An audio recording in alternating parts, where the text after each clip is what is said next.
73 days away from the start of training camp and 118 days away from the start of the National Football League season. Welcome aboard. Thank you very much.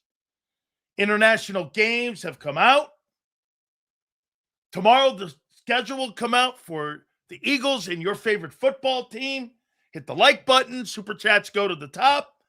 Some of you have been banished to having to pay for my attention. Some of you know who you are. Other than that, welcome aboard. And we appreciate each and every single one of you. Thank you so much for coming aboard.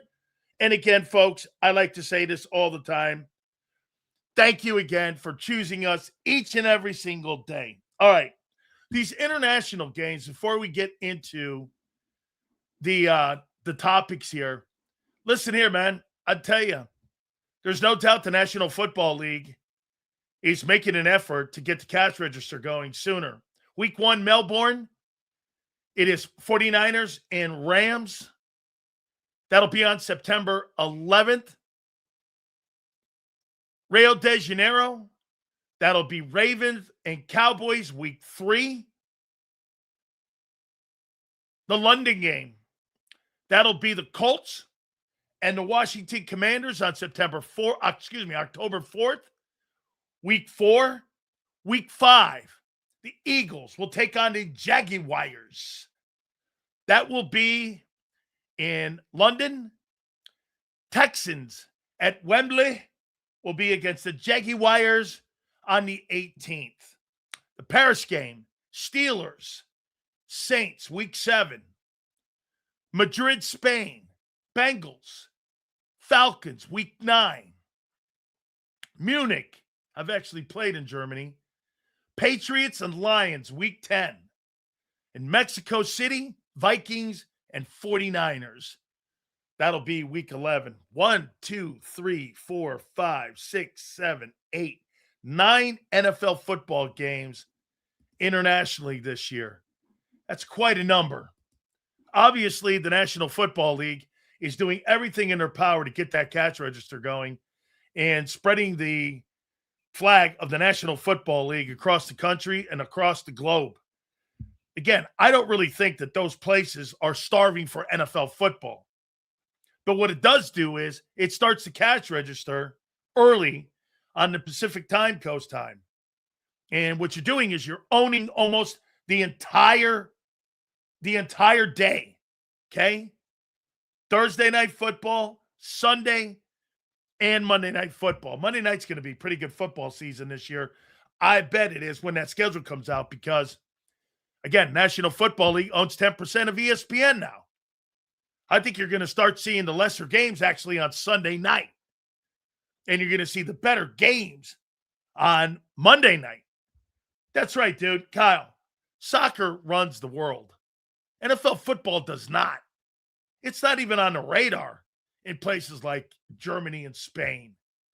It's not on the radar, man, in places even like London. It's not. I think there's a fan base for this, but not like World Cup numbers. Wait till you see the World Cup numbers this summer. They're going to be off the charts. Off the charts. All right. Hit the like button. And we appreciate those who throw the supers here. Big Z will join us. That will be at 3:30. And then at 4:30, we will have Battle Royale, as always. Appreciate you guys coming aboard here. All right. So I've got 10 questions that I want to throw at you guys here in a second for the 2026 Eagles. 10 questions as we get ready to go into these mini camps. Also, Eagles passing game. What's it going to look like that's going to be anything different than what we've seen the past 5 years?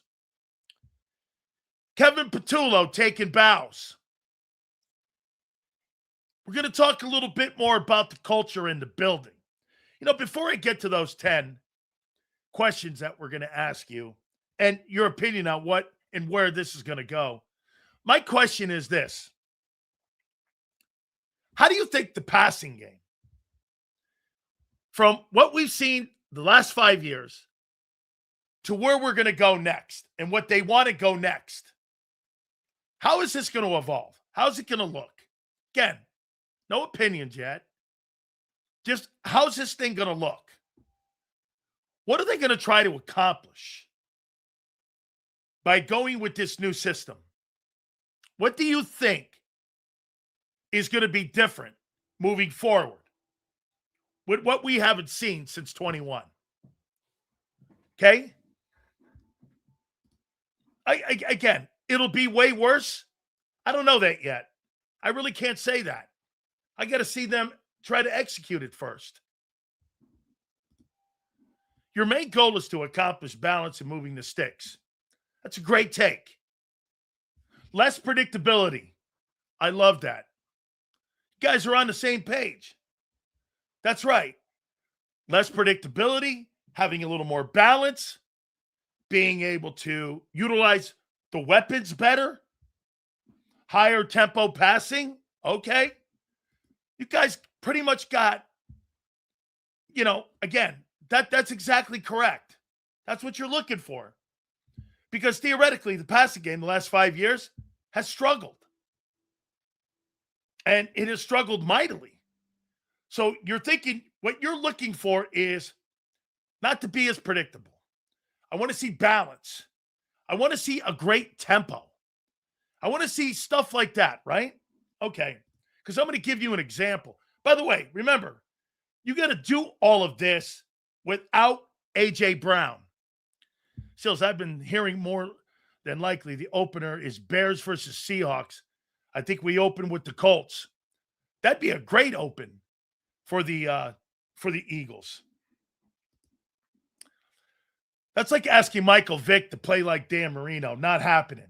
Well, I'm going to show you what you've done. And we're going to go over what and how this thing may end up looking. I hope they don't open up with the Colts, by the way, too. My money is we open up with the Commanders. Yeah, because the Cowboys are opening up with the Giants. I wouldn't doubt that it's a more formidable opponent on your schedule, like the Texans. Think about the Texans and opening up with them. I don't remember if the Texans are at home or away and where that would be. So I thought the Seahawks already have corners. Oh, wait, we took one. Oops. No, that guy lost his job. You didn't take the corner that's starting. Dude, no, you didn't take one of their corners. You took the guy they didn't want. AJ was looking for condos in Boston. I saw that. It's a signed set deal. I told you this a couple months ago. This thing was already agreed upon unless some team parachutes in. That deal is done. That deal is done. It's done. So every time we used the tight end more, then the offense looked a lot better. Got to start using the whole field more. Correct. See, I'm thinking the Texans. That's where I'm thinking. Good thing the passing game isn't an indicator of overall success. You know what's crazy about that line? For the first time, M. Reyes is right. That's why the massive changes really are odd.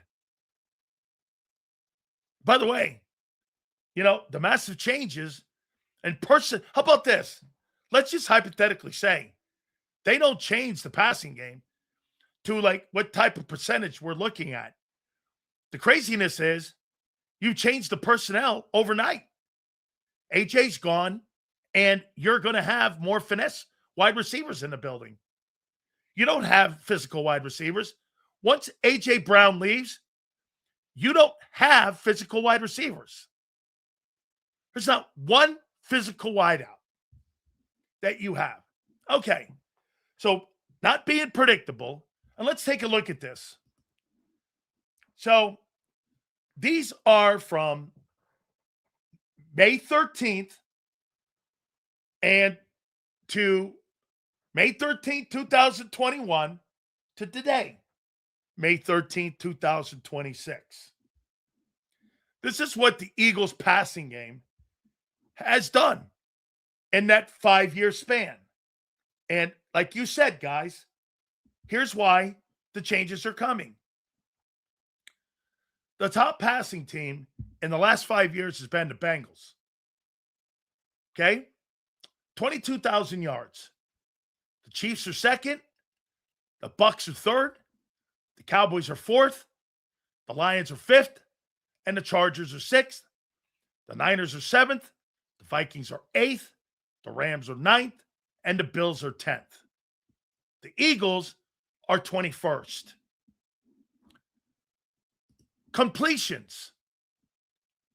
The Eagles, the top team in completions, believe it or not, with between Brady and Mayfield, it's the Buccaneers.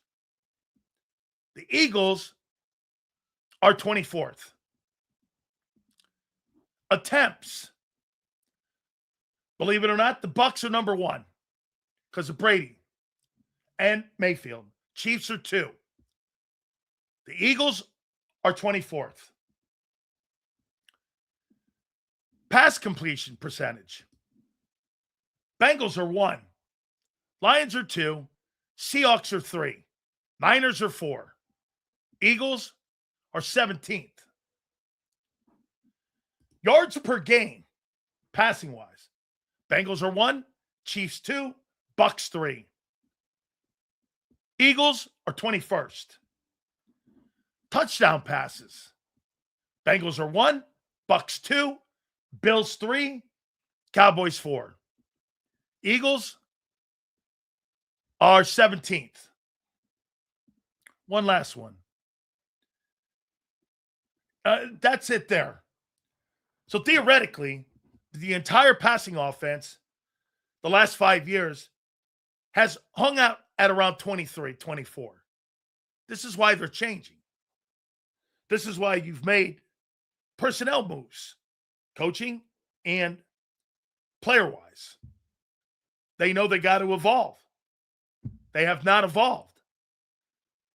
They've got to get away from what they do for being so unbalanced. And again, by the way, that's a 5-year combination of what they've done. And then the rankings alone, you're ranked 24th. So, and this is going to be now moving forward without A.J. Brown. I want to put it in context for you. What I just read to you should be completely irrelevant to the Eagles, but it's not.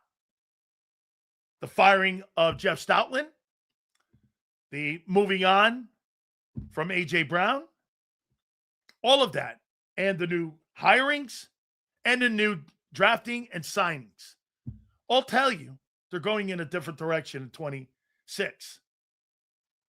That's why they're moving. They can't be that incompetent any longer in the passing game because they don't have the same running game. They don't have the same running game. And to sit there and assume that that running game is going to get back to 24 is absurd. So they've got to be a more balanced football team offensively. And you would have to agree. They just have not been.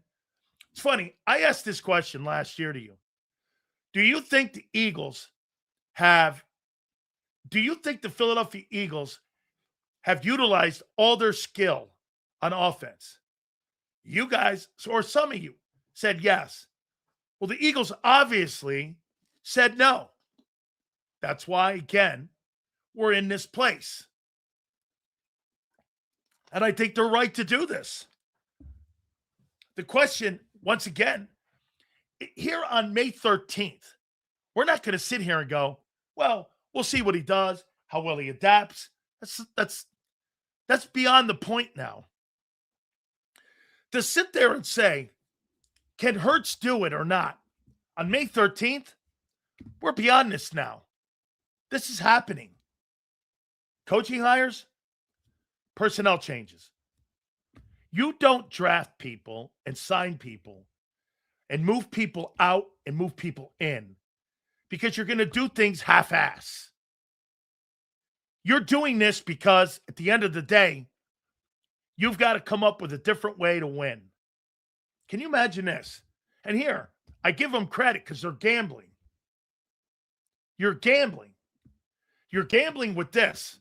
You're saying this. Well, the way we've been winning, we can't win that way anymore. Right?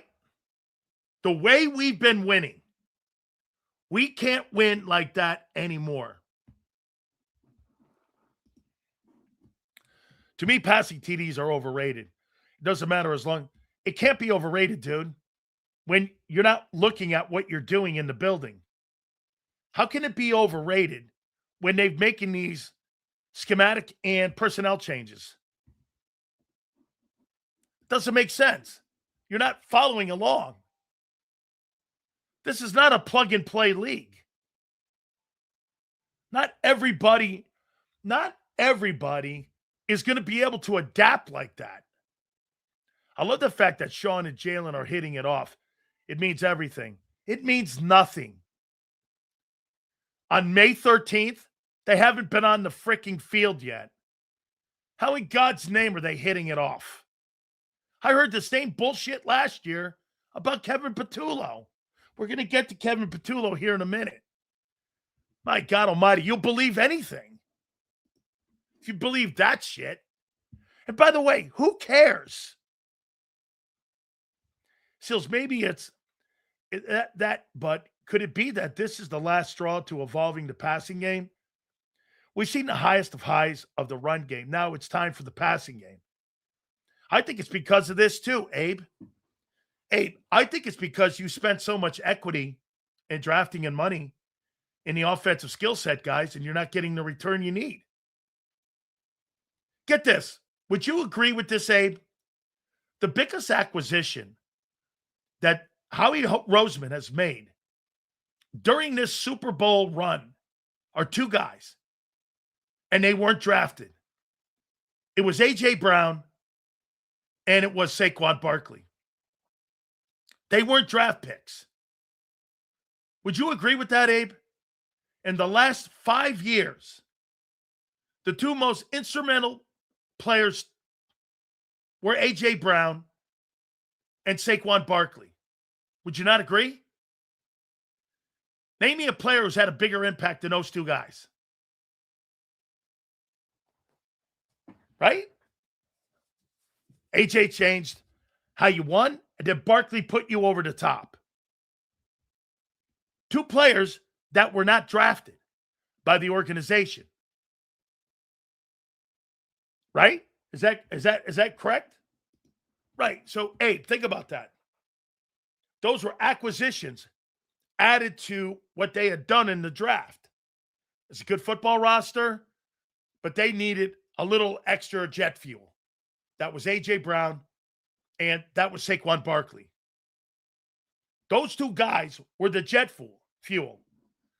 Jalen Carter has not had the impact that Barkley had or A.J. Brown. Not in a million years. Shit, man. Quinyon Mitchell's had a bigger impact than Carter. You could throw Zach Bond also, but he's on defense. Yeah, another free agent acquisition. Now, again, free agents are kind of like the gap fillers on what you've done to pour the cement with your draft. Right? I love the fact, like I said, there's nobody Howie has brought into the organization that has had a bigger impact. Saquon Barkley put you over the top of an iconic run game. I love the fact that Sean and Jalen are hitting it off.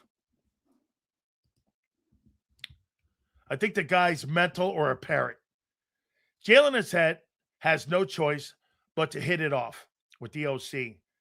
Jalen's lash has been hacked considerably shorter by the front office. The refusal to extend was noticed. Hey, absolutely.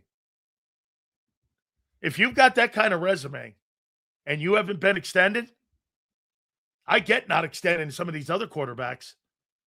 But with the winning that they've done, there's no reason not to have had a contract on the table this offseason, especially when he's eligible for one. And by the way, the agent not saying anything either is odd. Sink or swim. Imagine that. So again, I wanted to show you that at the end of the day, there's no doubt that all these moves, Sean Mannion, what he's going to do, I can't tell you here on May 13th that this guy's not going to be a success. I don't know. I have no idea. Okay? I really don't. Let Hurts cook because he's basically Russ 2.0. Get it? Russell Wilson's a better passer than Jalen Hurts.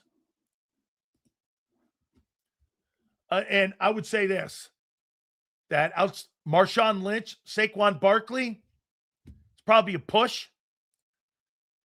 I'm not really sure what receivers that, Russell had up there in Seattle during that 2-time Super Bowl run that he had there, but I don't really think he had the star talent around him. I think their whole line was pretty good. Obviously, there's spectacular defense on the other side of the ball. None of the quarterbacks signed before Hurts have been extended. None of them have had the success that Jalen Hurts has had. Dude, you're missing the point. You have that kind of success and you're not being extended? I get not extending Trevor Lawrence, Josh Allen. Josh Allen by the way, Josh Allen just signed a deal a year ago. They redid his contract, gave him more money, guarantees.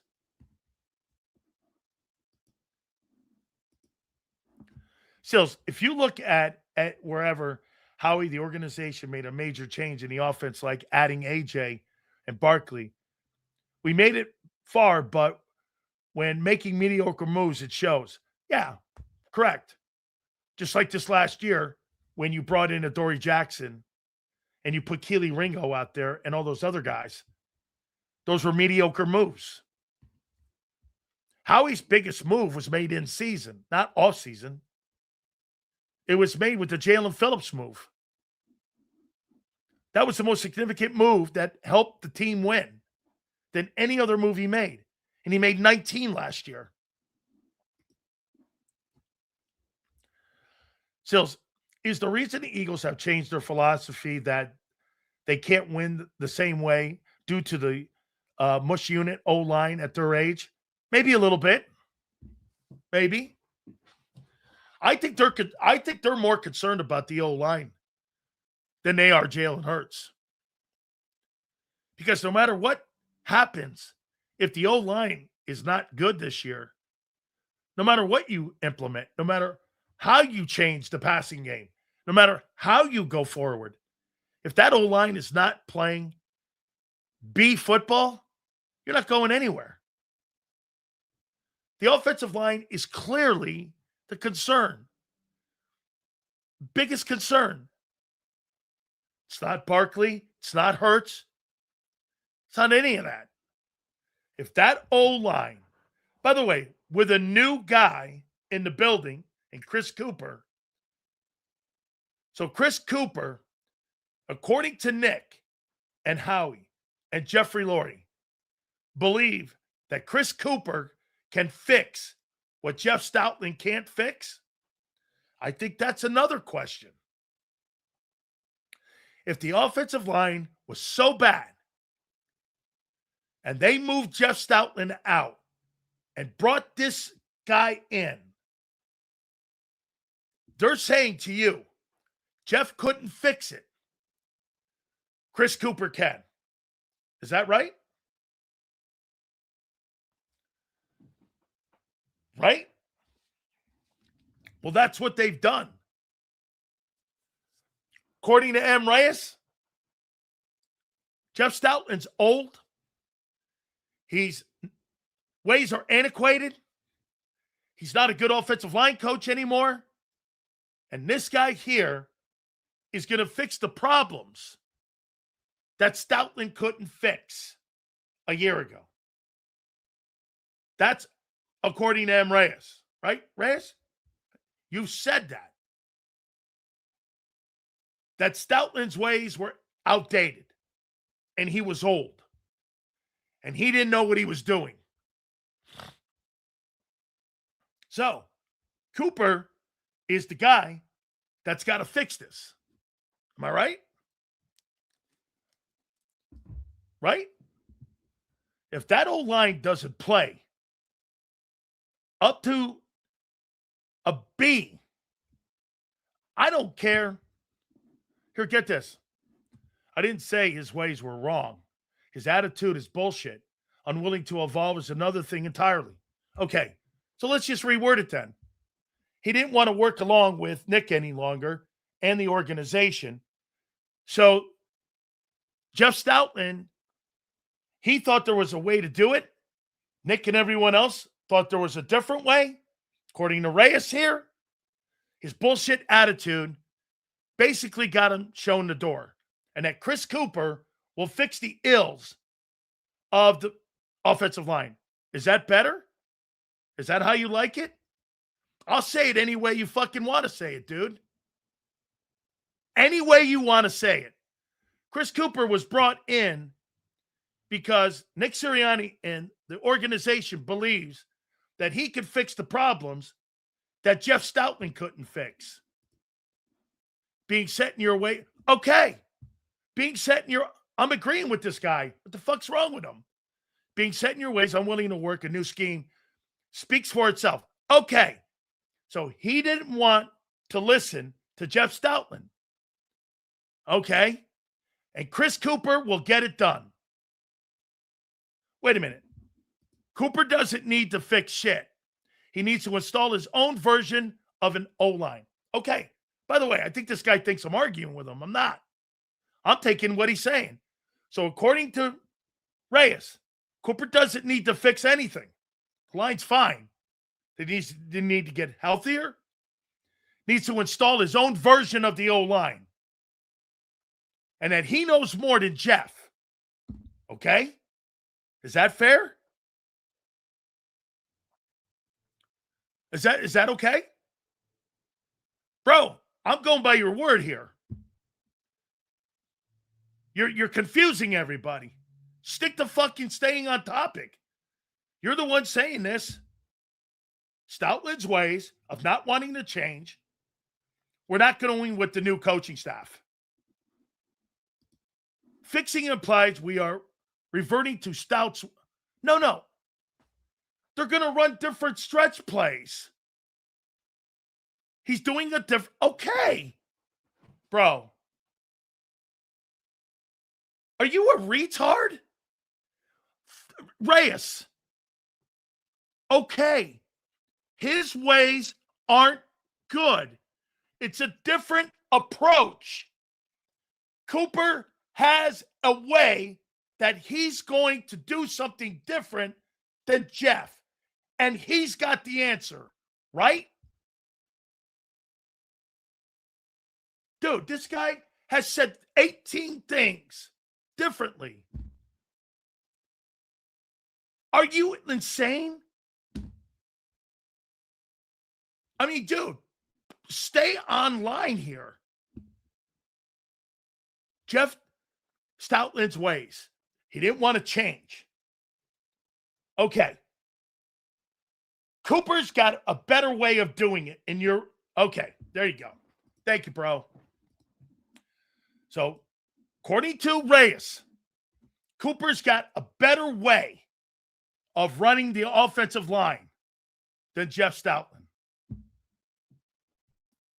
Remember, May 13th, he said that.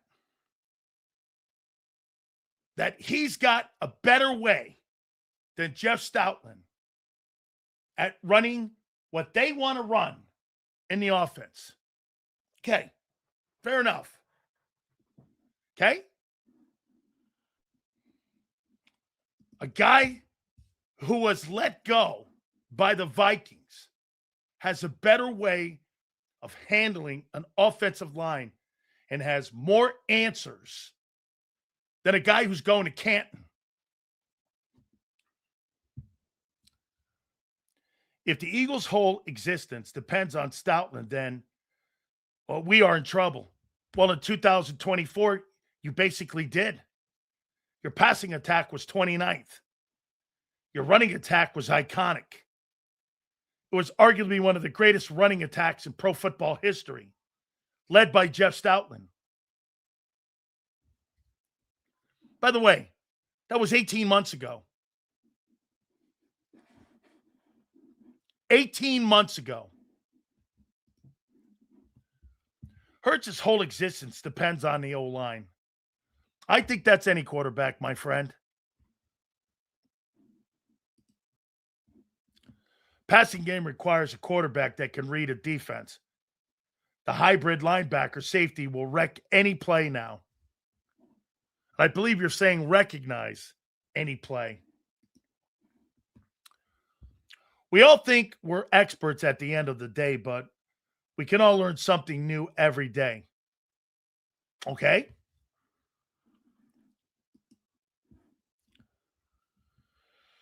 Mannion wanted Cooper, in my opinion. Stout left shortly after Mannion hired. Yeah, I agree. Okay? How many games ago? 18? Oh, no. None. Stoutland was just fired this year. Or, and some of you, asked to leave or parted ways. He didn't have a very good say and thought process about the Eagles, I'll tell you that. Absolutely.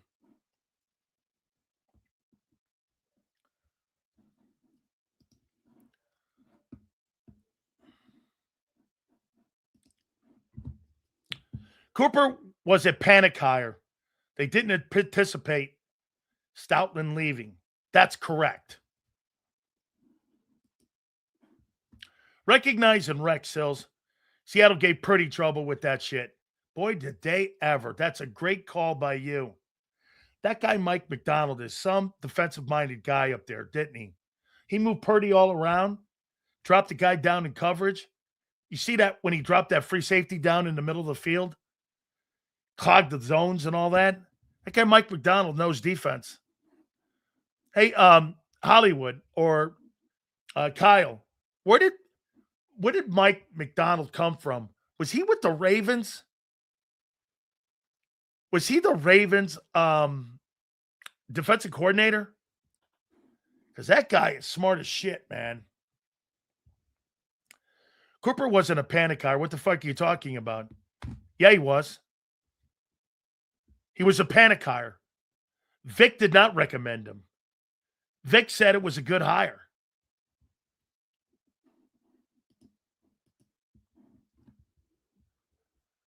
Usually new OCs come in and bring their guys.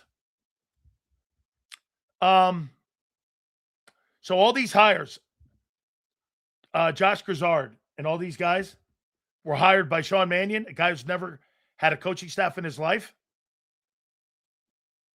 So Twiz, you would give a brand new offensive coordinator who's never been a coordinator, let alone a passing game coordinator, let alone a quarterback coach, autonomy in hiring all positions, who's been a coach for 27 months?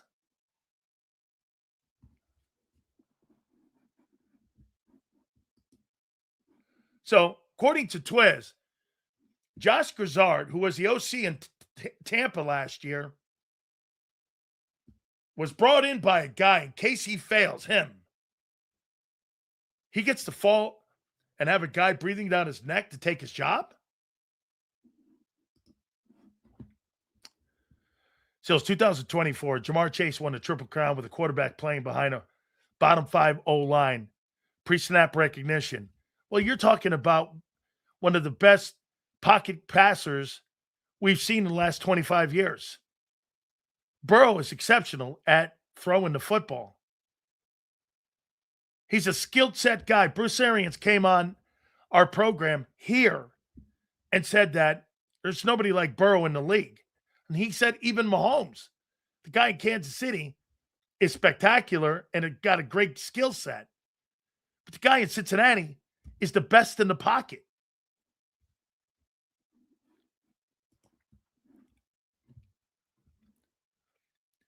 Makes me wonder too. But they keep going to the rookie OC for $200 million offense. Charles, let me ask you this. which is crazy, right? Why in God's name would you hire a guy who has no experience for a $200 million offense? When you want an experienced guy with those toys? I mean, but here, I think this goes down to mentality of how they hire. In the Jeffrey Lurie era, they've never hired a coach that had previous head coaching experience. They like that. They like being the smartest guy in the room. They like saying, look what we found. I mean, right? So you would hire a guy that's never done it before. So, like, you would hire, if you got a $100 million airplane, you would take a guy straight out of flight school to fly your plane?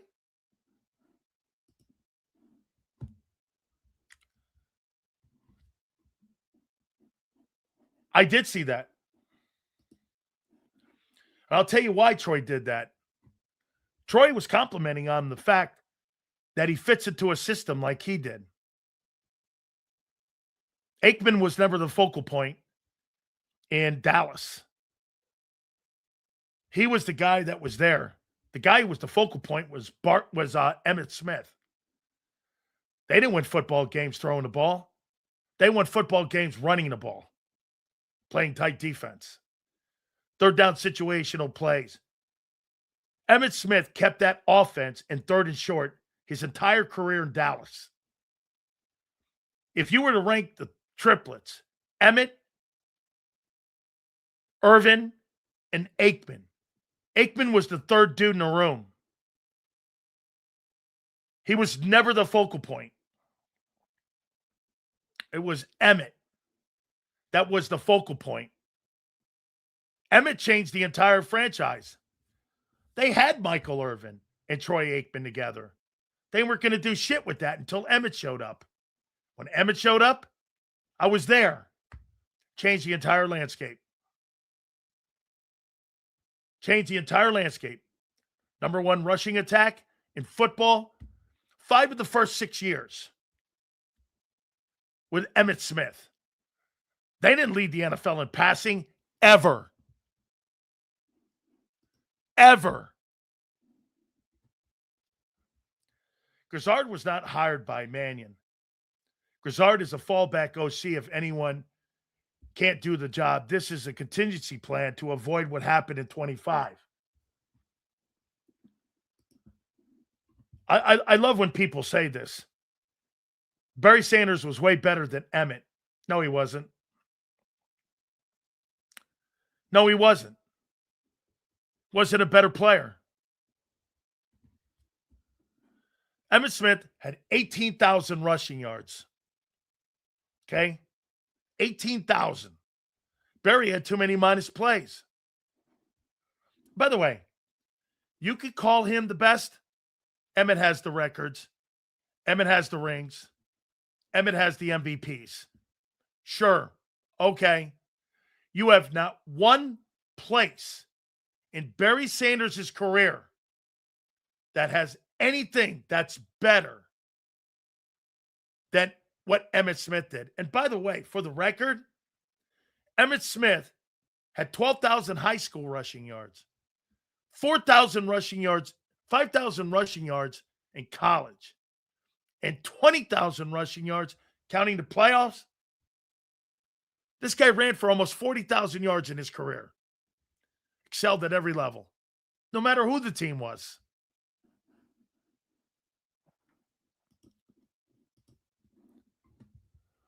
Emmitt had one of the greatest O-lines ever. What you talking about? Okay.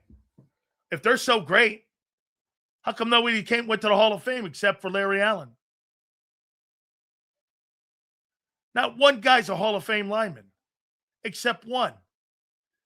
Hell, shit, you're going to have 2. Jason Kelsey and Lane Johnson.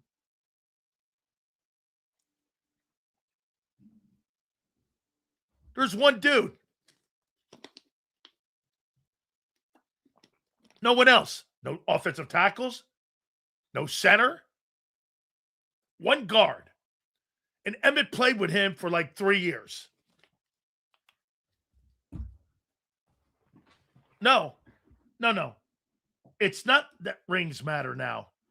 Emmett's got the records and the rings and the MVPs. Emmitt Smith is a great player no matter if he's got 3 rings or not. When Emmett was hurt, how did the backup do if that O-line was so great? Think of this too, my friend. It's a great take by you. How did the Eagle O-line do when Barkley wasn't in the room? Shit, you went to the 22 Super Bowl, right? You went to 57 with Miles Sanders. Then you had another guy come in, DeAndre Swift. You had 3 Pro Bowl running backs in the last 5 years, all based on that O-line. That's exactly correct. Here, let me give you a little insight here.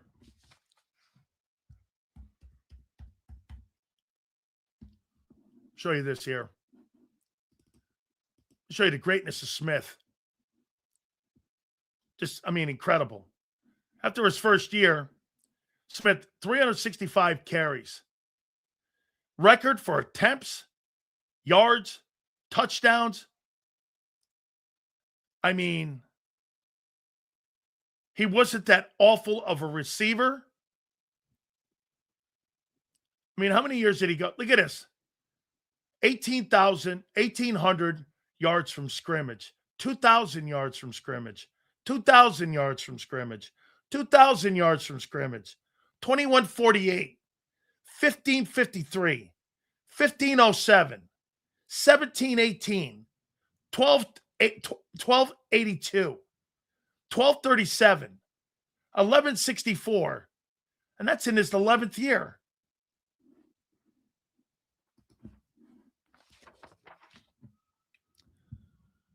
So the reason I bring up Franco Harris Steelers didn't start winning until he showed up.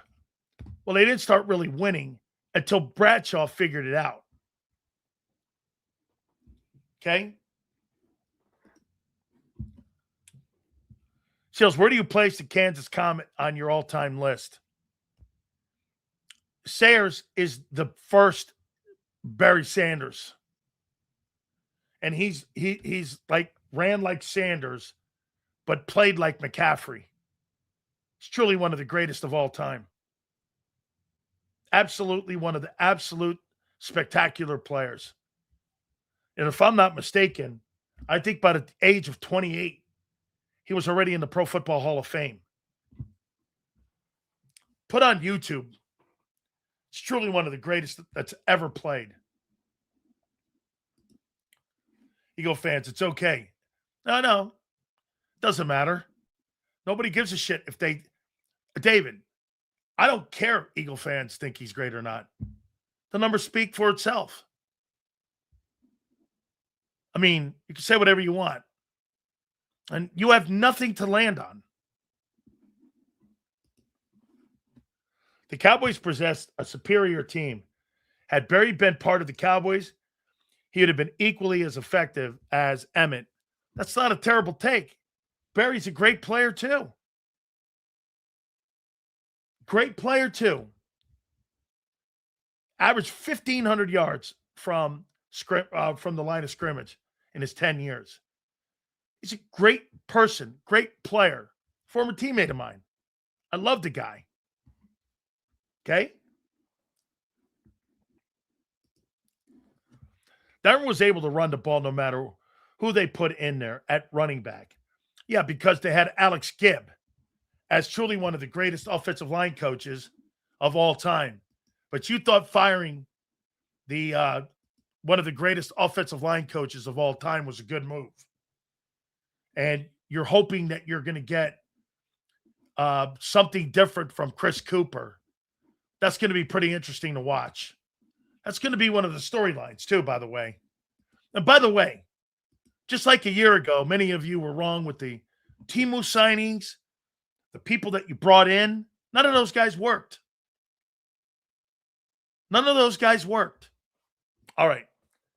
So let's get to Big Sills' 10 biggest questions that we'll have for the 2026 season. And I actually ranked them. So for me, by the way, please hit the like button. Appreciate you guys coming aboard. Thank you. Last year, what did we say? We said the Eagles would win 11 ball games. And they did. This year, I get you around 8 wins. I don't think you're the same roster. And I know many of you think you're better, but I think, again, I think your offensive line and your offensive personnel, I think they're depreciating. Everything depreciates. Cars, players. Players don't get, when you get older, you die. You don't get healthier. You die. Okay? And if they, let's just say they get healthier, that doesn't necessarily mean you'll be better. And by the way, explain this to me. How in God's name did AJ, DeVonta, Cam, Landon, Barkley, and even Hurts, how did all 5 have bad years and you still won 11 games? How's that possible? I'm not sure I've ever seen an entire unit swing and miss. Like, nobody had a good year on offense. How? Every human being. Carter didn't play well. Davis did. Smith was not very good. And you had a pretty good defense. It wasn't exceptional. It was good. It was better than good. I'll give you that. And it got better by the end of the year. But then the 3-1 started killing you. Okay? Here's my top 10 biggest questions for 2026. I got number 1. I got the offensive coordinator. I don't know who he is. I don't know what he's ever done. And again, it's not really an indictment. Maybe it is to some of you. But like I said, your offensive coordinator is incomplete. Who in God's name would say he's going to be a good coordinator on May 13th? Not even me. I can't say he's a bad guy or a bad coordinator. I have no idea. And nor do you. All I'm going by is this. Recent history of the Eagles hiring first-year offensive coordinators. How's that panned out? Name me one first-year coordinator on offense that you've hired in 6 or 7 hires that has been good. For the first-time play caller, don't say Shane Steichen. Shane was a previous offensive coordinator with the Chargers. Name me one.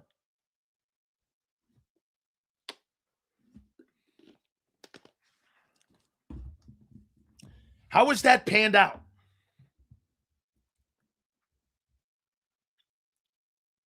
How has that panned out? Twiz, name me one offensive coordinator that you signed that's a first-time play caller that has been good in Philly for Hurts. Brian Johnson is the best, probably. Right? Probably the best. Brian Johnson. That's the best first-year coordinator that you've hired for Jalen Hurts. Correct? Right? Okay? Well, it's either Brian Johnson or nobody. And how many first-year play callers has he had? Brian Johnson, KP, and now Sean Mannion. This will be his third first-time play caller. Okay. Let's see how this works out. Maybe a third time's a charm. Second, my number 2 biggest question for 2026 will be the quarterback. Never in his entire career has he been asked to run any variation of a West Coast offense. Nowhere in his entire career. But now, and he won't have AJ to have a conversation about moving the sticks. There'll be no AJ. So my question is going to be, how does the quarterback evolve? Think it's a fair question? Does anybody think that question is over the line or over the top? That let's see how Hurts evolves into this offense. Is that right? Does anybody think that question's over the line?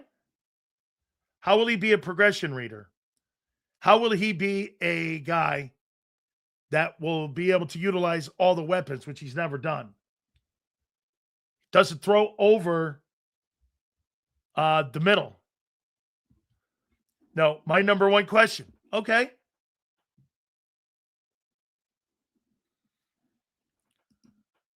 So at least they're changing things with Hurts if he can't do it for the next man up. You know what, Martin? That might be. But let's see about 26. By the way, May 13th, he may do this. He may do this.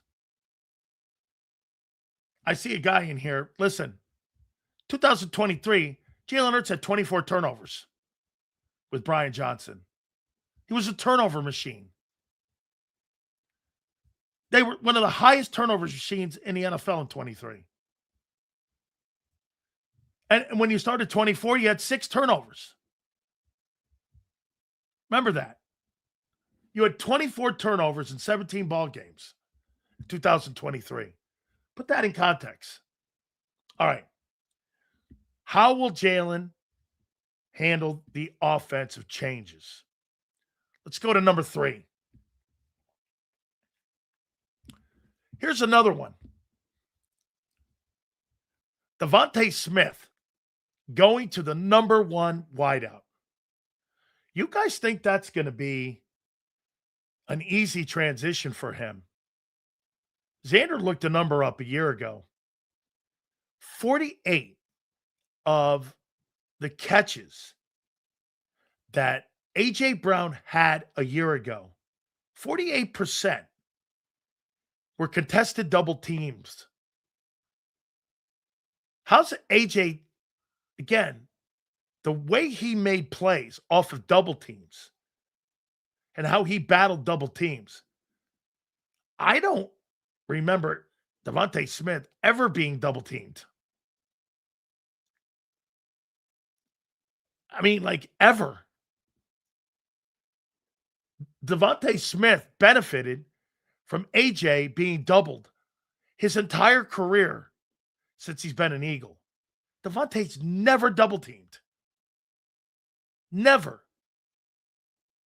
If I'm a coordinator, I jam that dude at the line of scrimmage. Let's see the other guys make plays. Make them make plays. Make them make plays. Okay? Make them make plays. That would be my number. That's my number. That's my number 3. Going to number 1 position and being the, give me, again, I want to see something in here. What do you guys expect from DeVonta Smith this year, numbers-wise? What do you think? When he's going to be half the throws that will go to him, now that he's the number one playing against the number one corner and being doubled half the time, what do you think his numbers will be this year? I'm just curious on where you project him this year in this new offense. Where do you see AJ Brown, or excuse me, DeVonta Smith in this new offense this year? Let's see here. 13.5 sounds good. So you think 1,300, 1,350. 12 to 1,350? 1,250? Like that? 907 TDs. If he comes in with 900 yards and 7 TDs, the 10th pick in the draft will not be looking very good.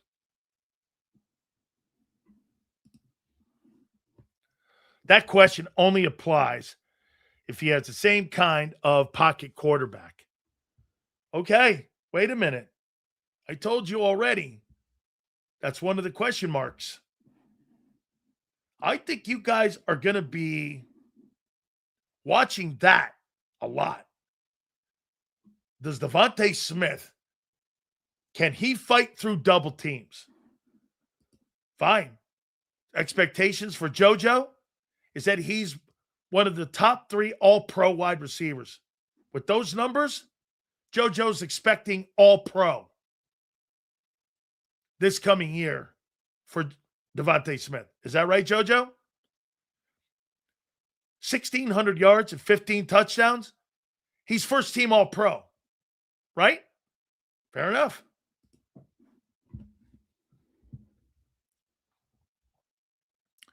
I could see Smitty with 12 to 1,300 yards. I just wonder if his body could take the beating because he's going to get hit more. Correct. Okay. So JoJo has DeVonta as a first-team All-Pro. Okay. We'll keep that in mind on expectations that you have. Smitty, Offensive Player of the Year. Fair enough. Keep them coming. You're expecting in this new offense, DeVonta Smith to be the Offensive Player of the Year. Okay? We shall see. Let's add another one to this. One of my questions. Big Sills, Eagle questions for 2026. Guys, hit the like button. Appreciate you being here. Thank you.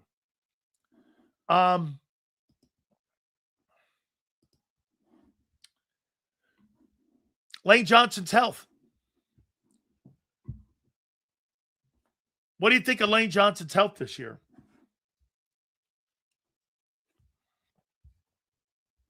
What do you think?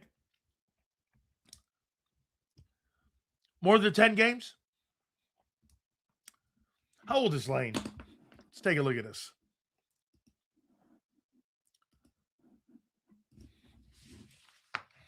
Lane Johnson.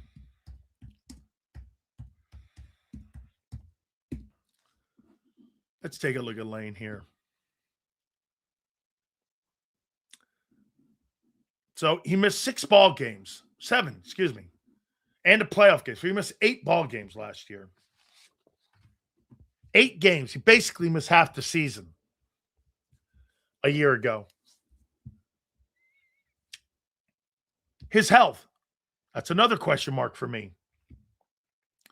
I don't know how many games you're going to get. How old, by the way, how old did I say? Well, how old is he?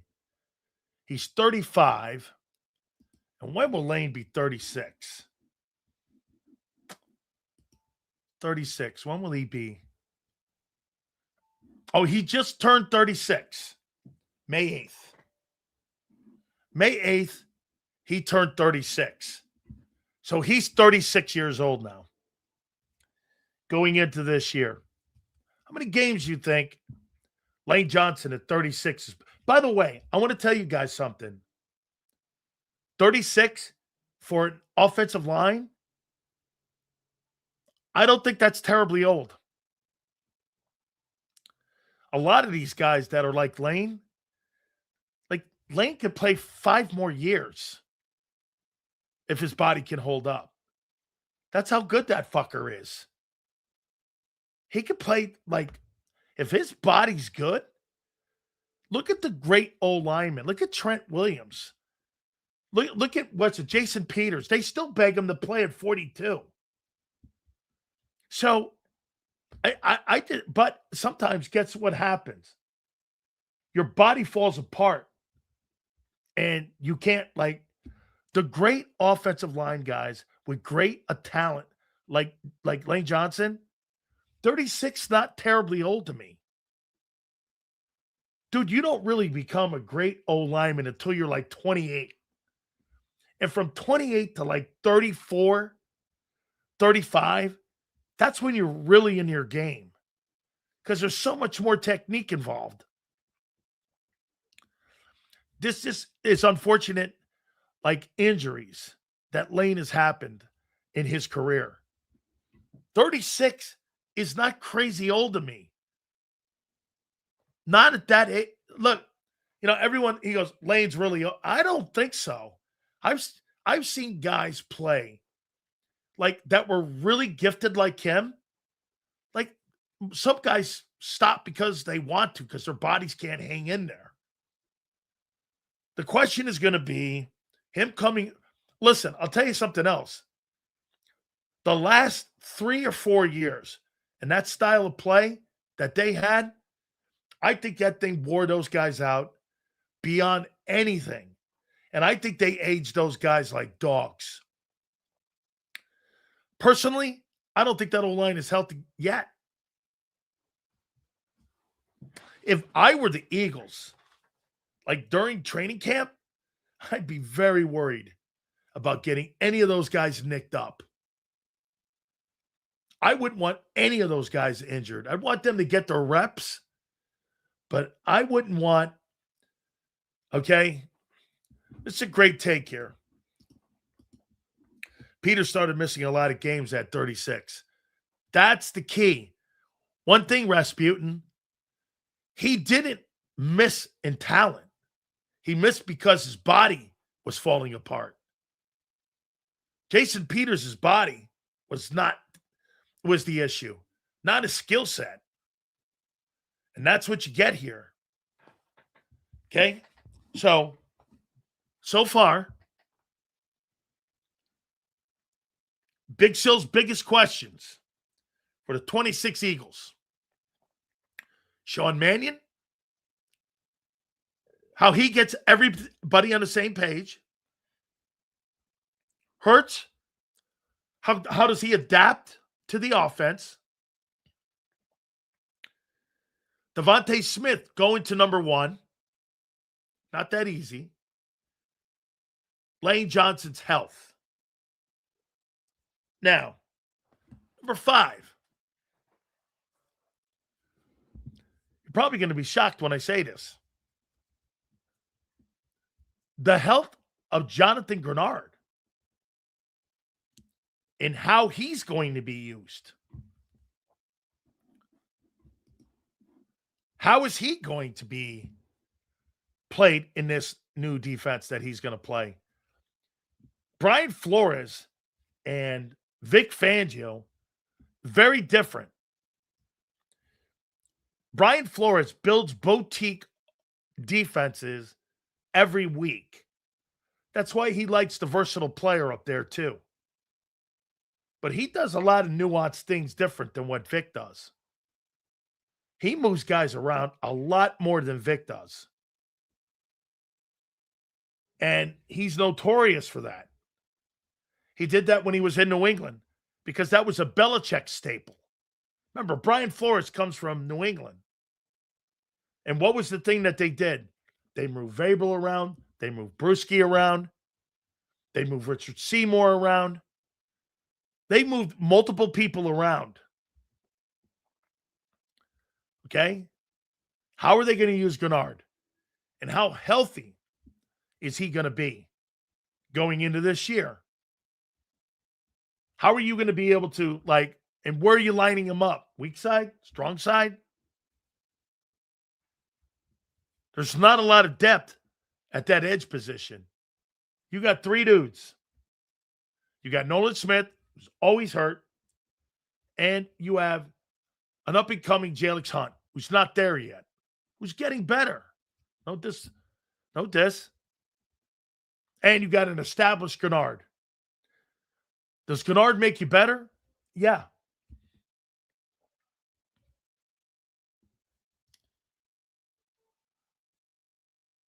Number 6. The health of Landon Dickerson. What version of Landon Dickerson are you getting in 26? Is it the guy who's already beginning the process of retirement by restructuring his contract? I mean, right? I mean, is it, what version are you getting of Landon Dickerson? What version? Here, let me show you something here. What did Reyes said? Okay. By the way, you drafted Nolan Smith with a shoulder injury. I want to show you something about the 31st pick or the 30th pick. And you tell me what you make of this number. The 30th pick in a pro football draft. 17, it's 34, another 17, it's 51. He has started 22 ball games out of 51 games that were available for him.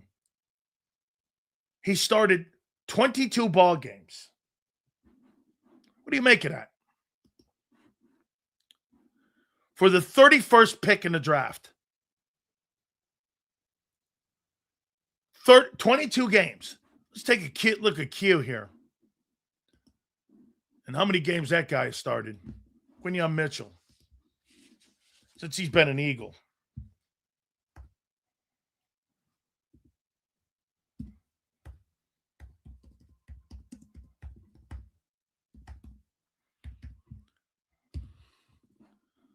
How many games has he started? 32 starts, 32 games played. Let's take a look at Jordan Davis. These are first-round picks. Jordan Davis.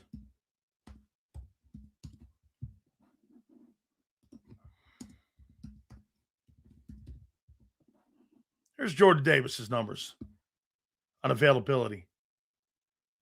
Jordan Davis has started 56 of 64 games. Nolan Smith has started half the games available for the 31st pick in the draft. How's that panned out so far, you think? Right? How's that look? All right. Number 7. So here's the numbers, by the way. 2026. By the way, also, one thing on Nolan Smith, you made a move for Bryce Huff, Jalen Phillips, and Jonathan Grenard. If you thought Nolan Smith was a superstar, why are you bringing in 3 extra ends through free agency or trades?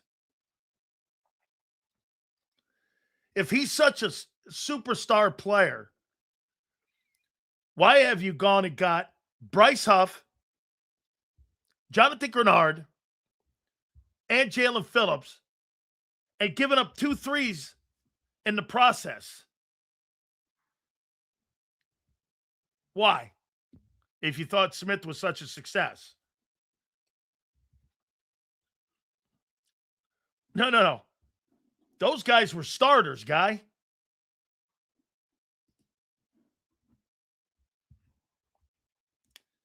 All right. Number 7. Biggest questions we have. Okay. Oh, yeah. And I forgot this guy who quit on you.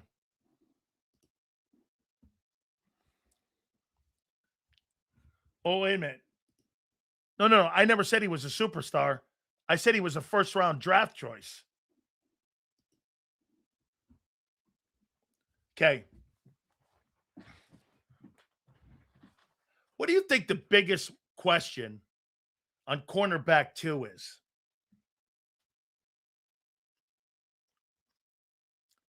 What do you think? What would be the biggest question on cornerback 2?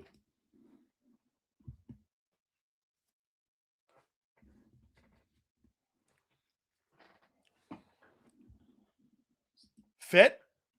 All right. I don't know. I think Vic kind of makes everybody fit, right? Can they play zone? Twiz. Okay. Discipline. I want to show you something I did.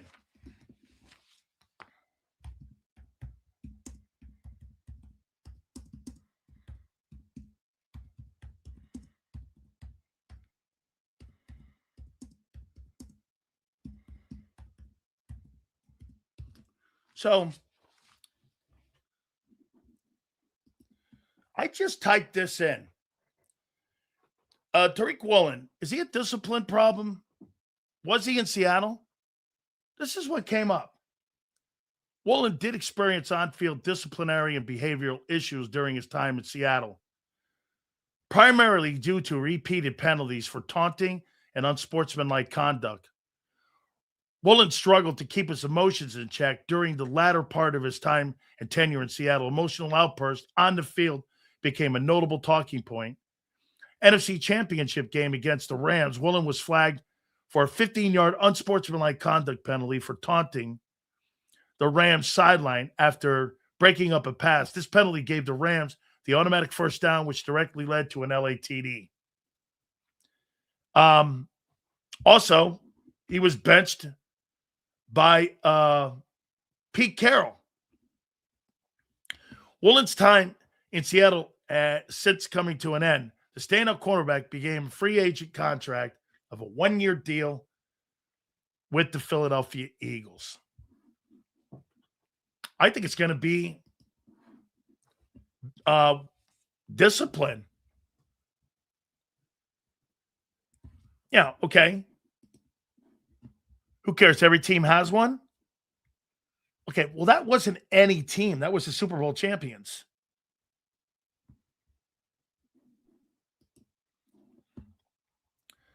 If you watched cornerback 2 at all last year, you were high not saying this is a good pickup. Who said that? Once again, you're adding more into what I just fucking said. My question will be discipline. I didn't say anything about talent. I didn't say anything about upgrade. I didn't say anything he wasn't better. The problem with Woolen has never been about ability. It's been about discipline. That's why he's not in Seattle, and that's why the Eagles gave him a 1-year deal, a prove-it deal. If he's so fucking gifted, the Eagles gave the guy a 1-year deal. Again, it's a question. Nothing here on May 13th. Calm down. Stop crying. Number 8. Will Cam Jurgens go back to being the player he was the previous 2 years at center? Will he go back to being that? One more thing on Woolen. So they bring another CJ Gardner-Johnson in. I thought they didn't like those kind of guys.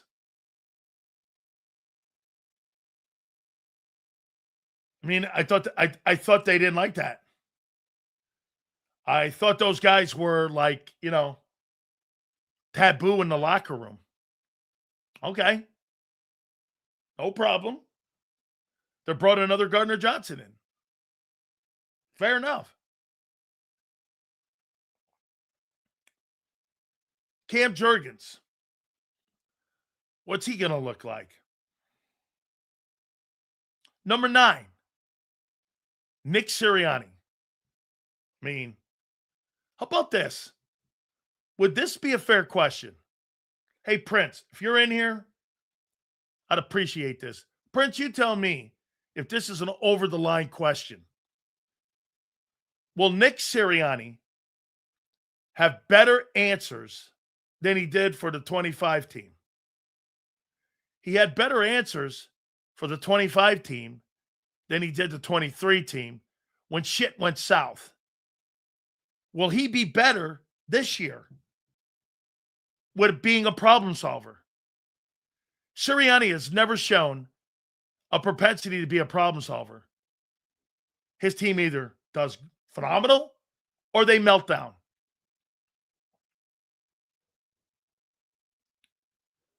They either do well or they melt down. Plain and simple. Okay? I mean, he had no answers a year ago. 0. In 23, it was a bigger train wreck because he had no answers. Firing guys in season, stupid decision making by everyone involved. The head coach had and was almost canned at the end of the year for that. And he was almost canned after the first 4 games in the Super Bowl year. Will Nick be better this year and having issues if the offense doesn't go well? Okay? Will he have answers? Do you know what the answer was in 24? Surrender in the passing game. Let's pray Barkley gets it done. And they did. Nick Sirianni was hired for his passing acronym and his ability to be a passing guy. Like, where in the world was he involved with any kind of superior, like dual threat quarterback guy? Never. Never coached it. Will he have answers? That's right. Hey, Saquon, better run it because our passing game's not very good. Correct. And here's the last one. Saquon Barkley. I know many of you think he's going to get back. Let's see. I want to see something about Saquon here. Let's do this.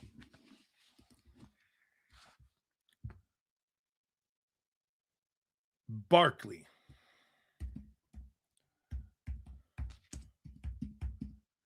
Let's see. Saquon Barkley will be, he's 28 years old. When will Saquon Barkley turn 29? Is it next year? I think it's next year, right? He turns 29. How old? Let's see here. He's 29 years old. Saquon Barkley's 29. Let's take a look at this.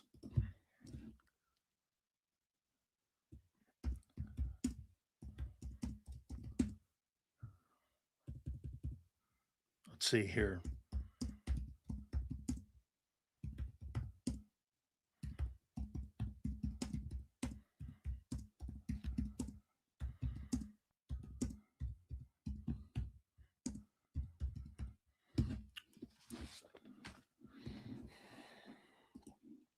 Okay. So here are the guys that were 29 and older that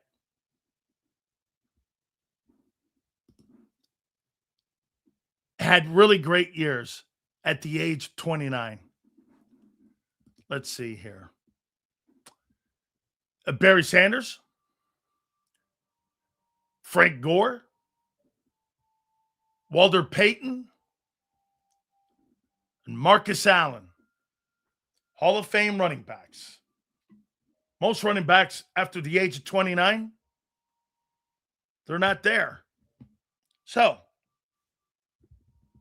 whether or not the offensive line is good or not, you think it was the O-line last year and not Barkley. I happen to agree. But I don't think a 29-year-old running back, Adrian Peterson's got to be in that conversation too, agreed. So a 29-year-old running back and a hurt offensive line, you're telling me is going to do what this coming year? 1,500 yards? Fair enough.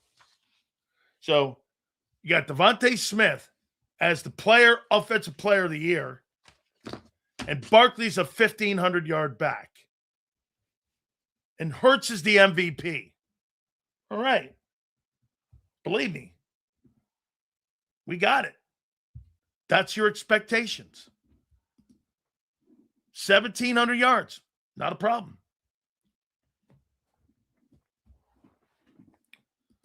Saquon Barkley is nowhere in the room of Derrick Henry. You're talking about a different breed of guy. Dude, he shredded both his knees. So wait a minute. Barkley will be okay? So it was the O-line last year, right? Hey, dude, you're under the impression that Saquon Barkley's ripped off these massive years. He hasn't. He's had one great year, maybe two. He hasn't had this. Dude, I told you, Josh Jacobs has had a better career and more yards. I don't know where you get this with Barkley, that he's had these insane years. He hasn't. I mean, he's been a really good player, but that guy is so far not near like a Pro Football Hall of Fame running back. He's been a good player. That's no shade. But Derrick Henry guy, that's a different world. Wait a minute, Ty. I don't remember Derrick Henry playing on spectacular Titans teams.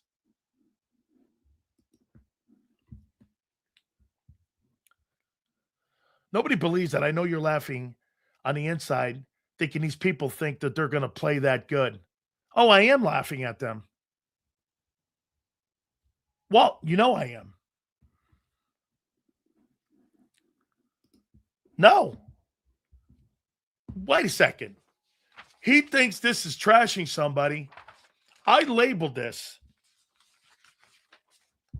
Big Sil's 10 biggest questions I have for the Eagles in 26. How Mannion fits in. That's trashing. He's never called to play. How Hurts will evolve in the new offense. That's trashing. How DeVonta Smith will take on double teams and become a number one. That's trashing. Lane Johnson's health, which is an issue. He's 36 years old. That's trashing. The health of Jonathan Grenard and how he fits in. That's a question. That's not trashing. The health of Landon Dickerson. You just got through telling me the offensive line was injured. That's trashing. Woolen and his discipline issues. Will he be better here in Philly? That's trashing. Cam Jurgens' health. That's a question. That's trashing. And Saquon Barkley's health. How well will he do this year based off of a year ago where he was 33rd in yards per carry? That's trashing. Bro, little sensitive, ain't you, kid? Those are called questions. Questions for the 26th season. I mean, holy shit. Trashing. I know. They hear trashing because, like John McMullen said something so great today. People hate when people bring the truth up. I told you this a long time ago. People would rather be lied to than have the truth told to them because it's an easier listen. You'd rather hear the bullshit you want to hear than hear the truth. You'd rather be lied to. Sills, that's not what he said. He said, you think everyone is trash, not you're trashing them. No, I don't. That's not true. You hear it that way. It's the way you hear it. Because I said Sean Mannion has done nothing. You think that's trashing. And I think that's horseshit and he's horseshit. I don't know. I don't know he's horseshit. I just know the guys you've hired that have never been coordinators have never panned out. If Manning utilizes his players, it'll win. Spread the ball around. You don't need Sill stats, guys. Guys, you're completely, again, avoiding what you're doing. You refuse to watch what your football team is doing this offseason. Just like you did a year ago. This is deja vu shit. This is deja vu.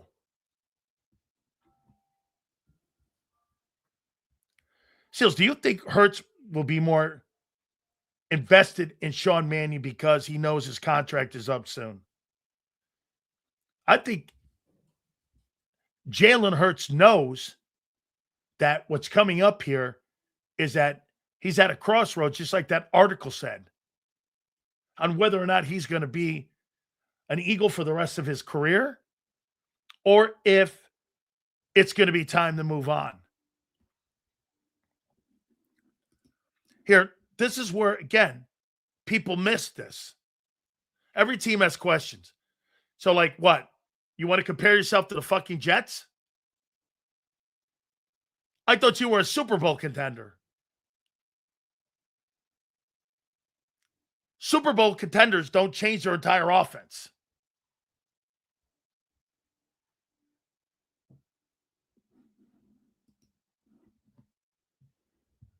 So if Jalen moves on, who will, I don't know. Dude, I have no idea who that's going to be.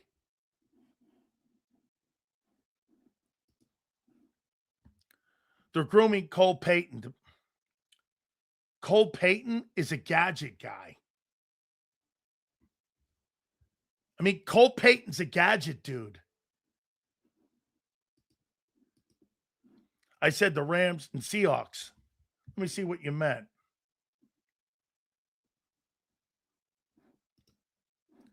Every team has questions. Rams fixed that horrible special teams unit.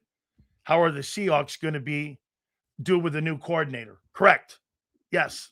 Twiz. Yes. I agree. I agree with that. No doubt. Dude, these are just conversation pieces that we're talking about here. All right. Battle Royale at 4:30. How you doing? Oh, my God. I didn't even get to the nugget of the day. How about Kevin Petullo taking fucking victory laps for the success of the Eagles over the last 5 years? I was, instrumental in building the offense. I was instrumental in how we won games. I was instrumental. By the way, he's not wrong. I'm instrumental in doing this. I thought this guy sucked.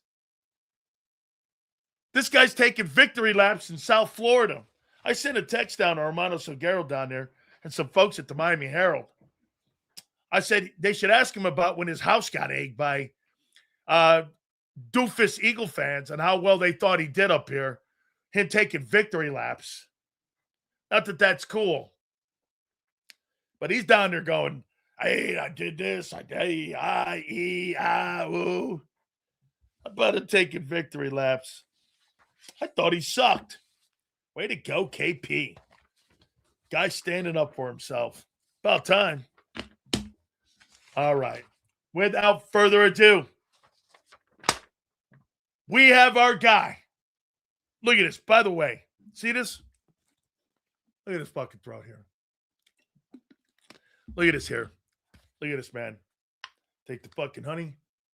Oh, look at that. Like a monster. Monster sills, man.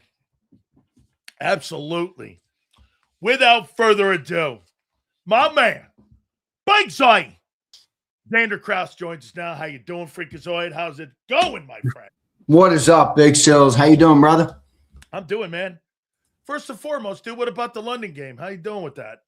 I'm all right with it. I mean, I don't think I'll be heading over to London, but it's good for them. I mean, it's better than Brazil, I think, and to some extent, but it doesn't really faze me other than that we are going to be doing a pregame show at 8 a.m. in the morning. No, you're not. Say it again for me. What do you mean?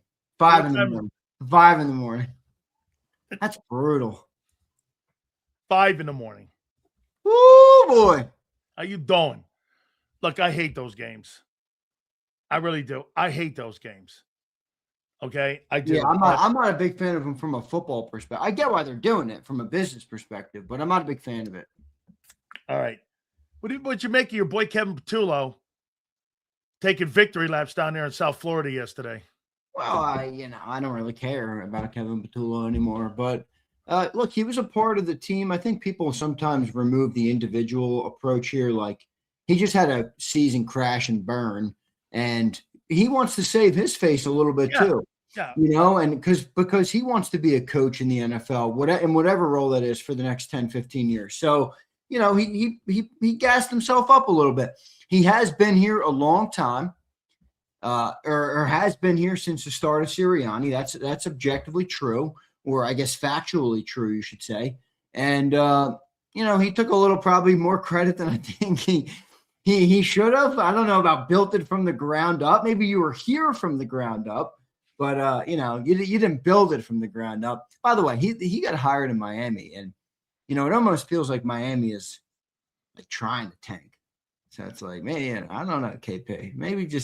Maybe hang tight over there.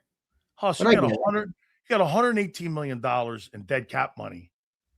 You're fucking not doing anything in Miami for the next 3 years. Think about that. They paid Tagovailoa all that money to go away. $67 million this year and another 34 next year. Yeah, it's over 100, right? Yeah, for him to go away. Gosh, $100 million of dead money on Tua? Yeah.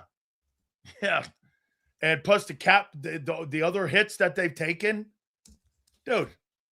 $99.2 million. 99. I got $100 million in dead cap, and you're trying to tell me you think the Dolphins are not you, or the Dolphins are going somewhere in the next couple of years? That's what I'm saying. Yeah, Quinn Ewers or Malik. What's his name? The kid they got from Green Bay. They hired Patullo so they could tank easily. And have a guaranteed bad offense when you hire Kevin Patullo. Okay, my friend. So I've got 10 Big Sills questions. All right, let's hear them. For Big Z. I just went over them. You know what's funny? Your boy McMullen sometimes comes up with some gems. He's right. I'll tell you this. You say something that is truth, and people lose their shit over it. And I agree with him on Patullo, but I agree with you said more. He was there for the first 5 years. I don't know what kind of influence he had when it came to day-to-day BS and all that other shit, but he was there. Hey, Zander, just because you take the bar exam doesn't mean you're a lawyer. You know what I mean? Okay. So I wrote these questions on. Tell me if you want to add any too. Here's my first biggest one. Sean Mannion will be my number one biggest question heading into 26. I said, you know what? On May 13th, I have no idea what he's going to do, who he's going to be, how he's going to run the offense, how much they're going to go to a new style. Maybe they don't. Maybe they do. How do they implement everything? I think there's more question marks on that man than really more than even Jalen Hurts heading into this season. Wow. On how well he's going to improve this offense. I don't think you're far off. I mean, he's obviously one of the biggest questions, but to me, it's more about health. I mean, if the players are healthy, I think he's going to have a good year. For example, how much better would Petula have been last year if the offensive line was healthy for the whole year? Man, okay. That's part of all this. I agree. I'm just saying, like that. For example, what if Cam and Landon and Lane logged the same year this year they logged a year ago? Do you think Sean Mannion will be successful? Do you know? Well, to answer your question first, probably not. But do you know that you missed more time with both your offensive tackles in the Super Bowl year than you did last year? Is that right? Well, Mulata missed 7 games. Didn't he? 6 games? No. In the Super Bowl year? Are you talking about 20? No. 24. No. Didn't Mulata miss like 3? Didn't Lane miss like 4? Didn't Jurgens and Landon miss like 4? Last year you only missed 3 games. I'm going to tell you. Give me a second. And Lane's 7 was a lot. I don't think Mulata missed that many games, dude. I thought he missed 4 games. 2024. Yeah, you're right. He missed 5 games. But remember, they sat week 17. Okay. Week for the final so game. 4 games. 4 games. Yeah. He played 12 games. Okay. How many games did Lane miss that year? I think he missed 1. He missed 1. Okay. Landon missed I thought 2 or 3. I don't think Cam missed any. So you had injuries all across the board a little bit that season in 24. Landon didn't miss any. Oh, he didn't. Okay. Well, he played 16, but I assume they all. I assume that last one he sat. They did. Yeah, they did. They did. Yeah. We'll check Cam too. Yeah. Cam missed none. Okay. And Mekhi Becton missed 1. Okay. So one for Becton. What was it? 1 for Lane? No, how many was it for Lane? 1 for Lane and then 4 for Mulata. Okay. Last year you missed 3. And then, of course, Lane's big miss of 8. So you had about 11. And that year you had 5. But you had depth in 24. You had guys that could come in and help. Steen was backup. Right. Fred was your backup swing guy. There was a lot of depth on that football team, as we said. Now, I agree with you. Health is going to be an issue. So you're saying to me, if you think of last year, if you were healthy in the O-line, Kevin Petula would still be here. I'm not saying that. I'm just saying how much better would it have been? And conversely, if the O-line is not healthy this year, how much will it hinder Sean Mannion? For example, I mean, again, I'm not here to tell you that Kevin Petula did a good job last year. I'm only here to tell you that if you can be a great offensive coordinator, but if your offensive line falls apart or, or your players don't play to the level you're expecting them to play, you're not going to reach the expectations that you have, whether that be 25th offense in the NFL, 10th, top 5, whatever the case may be. If the offensive line sucks this year, I don't think the offense is going to be that good. We'll probably end up blaming Sean Mannion. Probably. That's probably what we'll do. But that probably wouldn't be the top reason if that were how it unfolded. My second one, obviously, is Hurts. How does Jalen play this year? What's Jalen's commitment going to be to the run game this year? How are you going to be able to spread the ball around to all these new assets you have? What's your commitment to the game? And how committed are you? How committed do you think he was to that offense last year? Yeah, well, it didn't really feel like he was, just in the sense of not the running stuff. And he didn't really add all that much there when you thought when it felt like we needed him to. But yeah, I don't think he was ever confident in it. And that's why you heard probably so many of the reports of him changing a lot at the line of scrimmage. Checking into different plays at the wrong times or whatever it was that Stoutland said. So, I don't think anybody really had a lot of confidence in the offense last year. Was it because of Jalen? Was it because of they were trying to do the same thing they did in 24, and it didn't work? Because if you remember, AJ didn't love 24 either, but it did work. So he did take a backseat. It worked, but again, remember, we always have perfect hindsight. I remember doing shows because that was my first year of being the full on-air content, being the host and being on shows like on your show as a guest. I remember probably up until legitimately when they won the divisional round, there was major questions from us and from every fan of, can we win this way? Can you really win a Super Bowl this way? Running the ball to this level, not pass. Remember, they ended the year with 2,900 pass yards, dude. That is a really low number. And 18 TDs. And that was after Hurts threw for 3,800 the year before. Yep. So it wasn't a big trend. It was like Hurts, that was a big decline.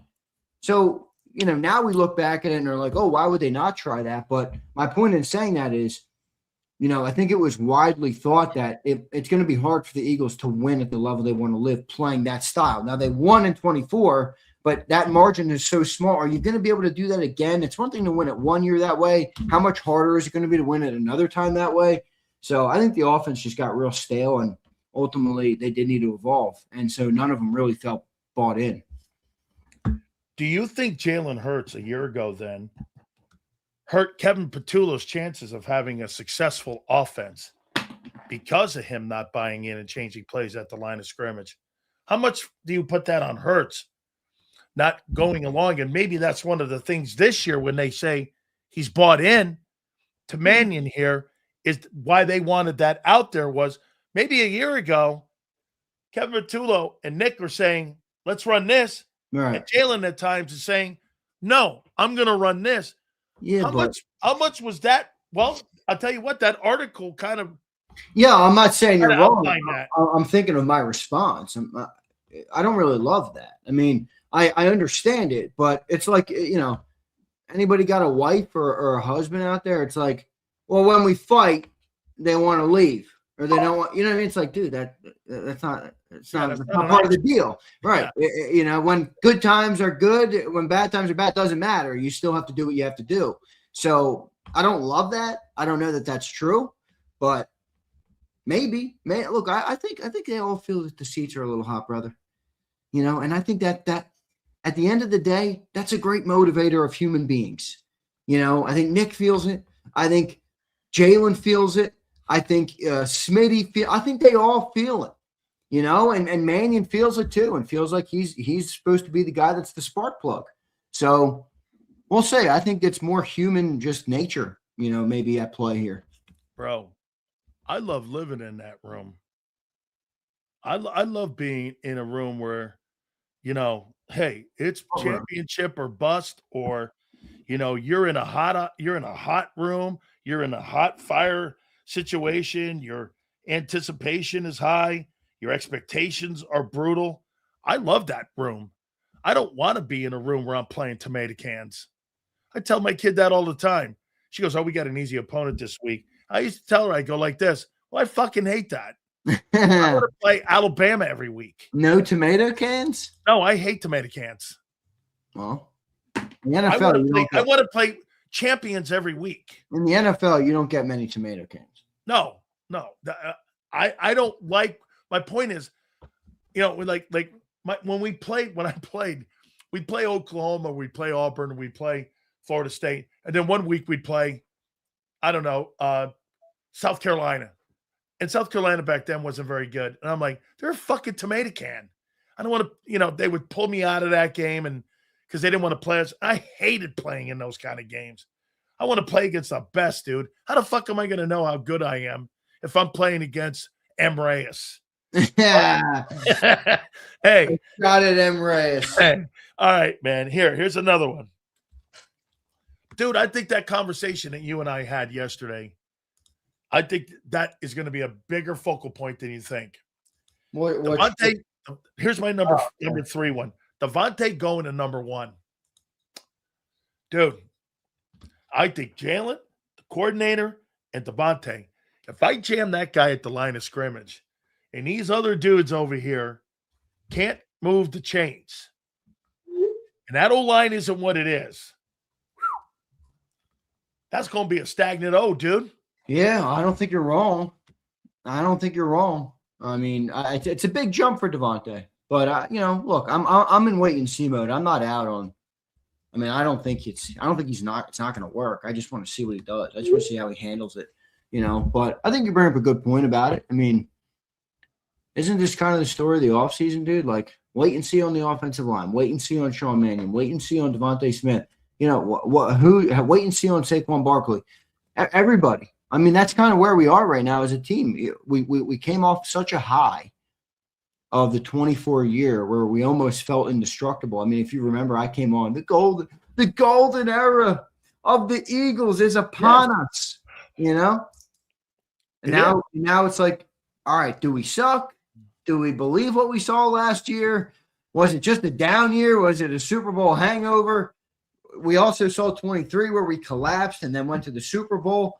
I think people, they're in wait and see mode on this team because it's been so varying, and there's been instances where they've corrected this type of thing, to a great degree. So we will see what they do. I have more confidence in them than you do. You seem to think that they're a dusty team now.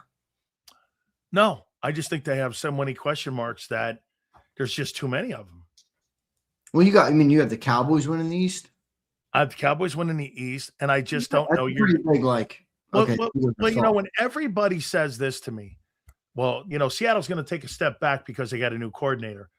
But when you say that stuff to Philadelphia Eagle fans, you guys got a first-year play caller that's never called plays. That's not going to be a step back? Of course, not in Philly, because everyone assumes that's going to be an easy transition. Like I don't know if it's going to be. I just don't know that. Like, how much can you step back offensively? I mean, the best thing going for Sean Mannion is that, man, you're starting low. Like if you inherit a great offense, it's like, boy, I better keep up this pace. When you inherit the 26th ranked offense in football and a basement team in passing, all right. There's only one way to go up only one place to go when you're in the basement, my friend, and that's up. All right. Here, so I want to put this in context first because I want to. Before I ask this question, I want to set this up right here. So, do you believe that Nick Sirianni in 2023 was a problem-solving coach? No. Okay. Do you believe in 2025 that Nick was a problem-solving coach? No. Okay. So, do you think, though, with this, here's a positive on it. Do you think he learned from 23 because 25 wasn't as bad as a meltdown? Do you think he kind of learned a little more on how to get – well, here's where I'm going. Well, you're not including all the context. I mean, you cherry pick the 2 years. No, because you didn't let me finish. All right, go ahead. Sorry. Okay. When everything is going great, Nick doesn't need to have answers. Whoa. Everything wasn't going great in 24. Okay. So was he a problem-solving coach in 24? Yes or no? So you think that was his call to run? Oh, here we go. No, whenever they make a bad decision, it's all asking you. Do you think that was Nick? Yes. Okay. So you think he grew then from 23? I don't think Kellen Moore said, "Hey, let's run an offense." Okay. I'm not disputing you here. Do you think that Nick made that call and he got better after the 10-1 meltdown in 23? We got to do something here, and that was a Nick call. Well, I think the 24 they started 2-2. Yeah. Okay. Dude, it's just an easy answer, yes or no. Yes, that's Nick's call. So he learned from the 23.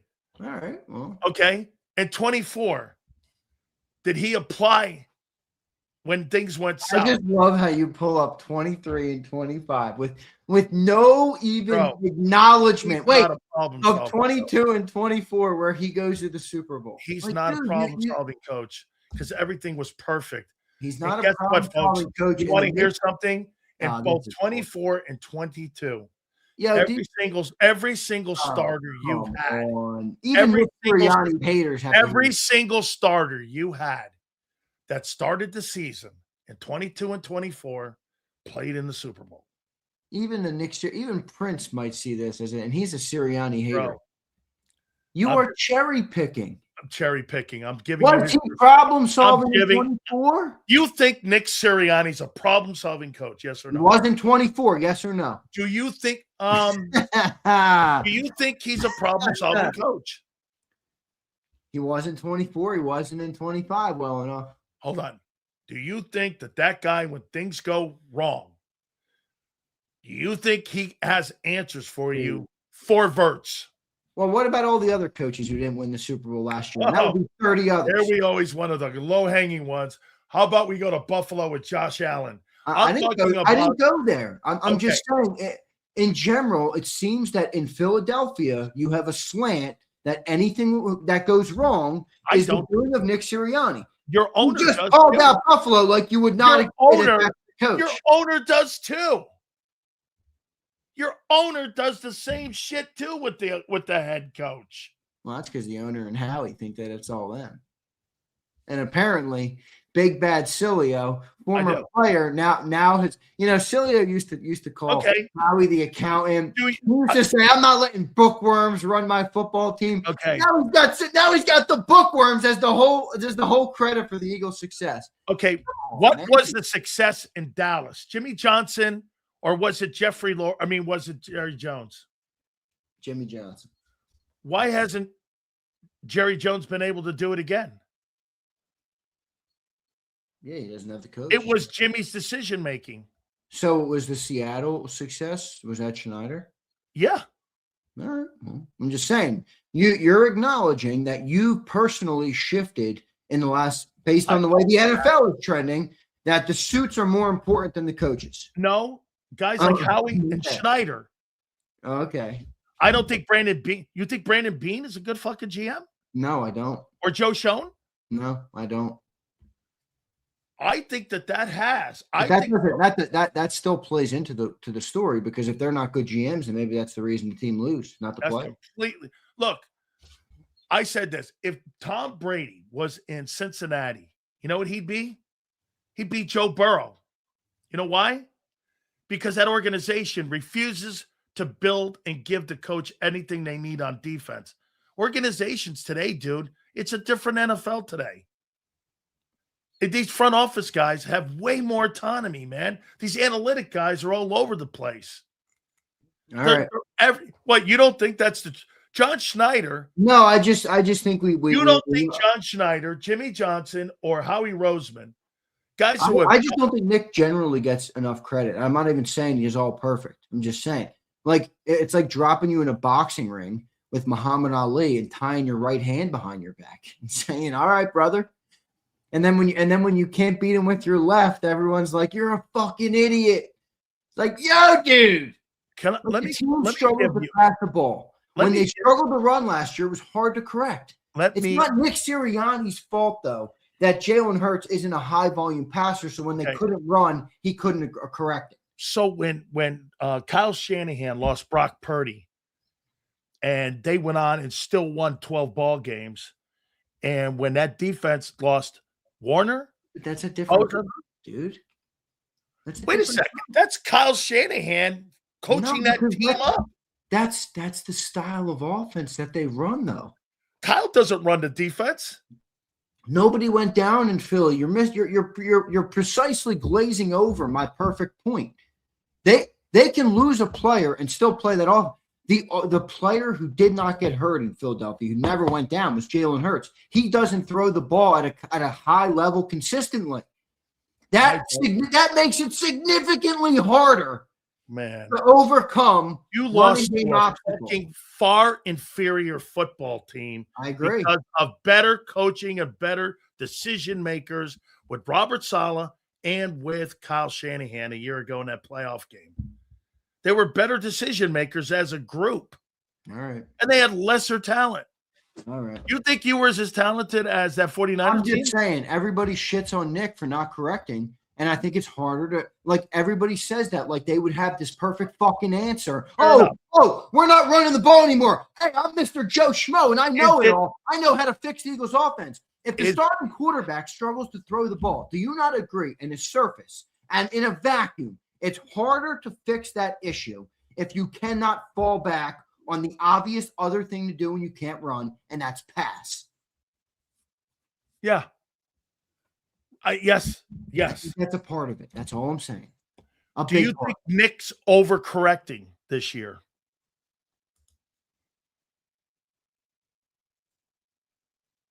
Looks like it.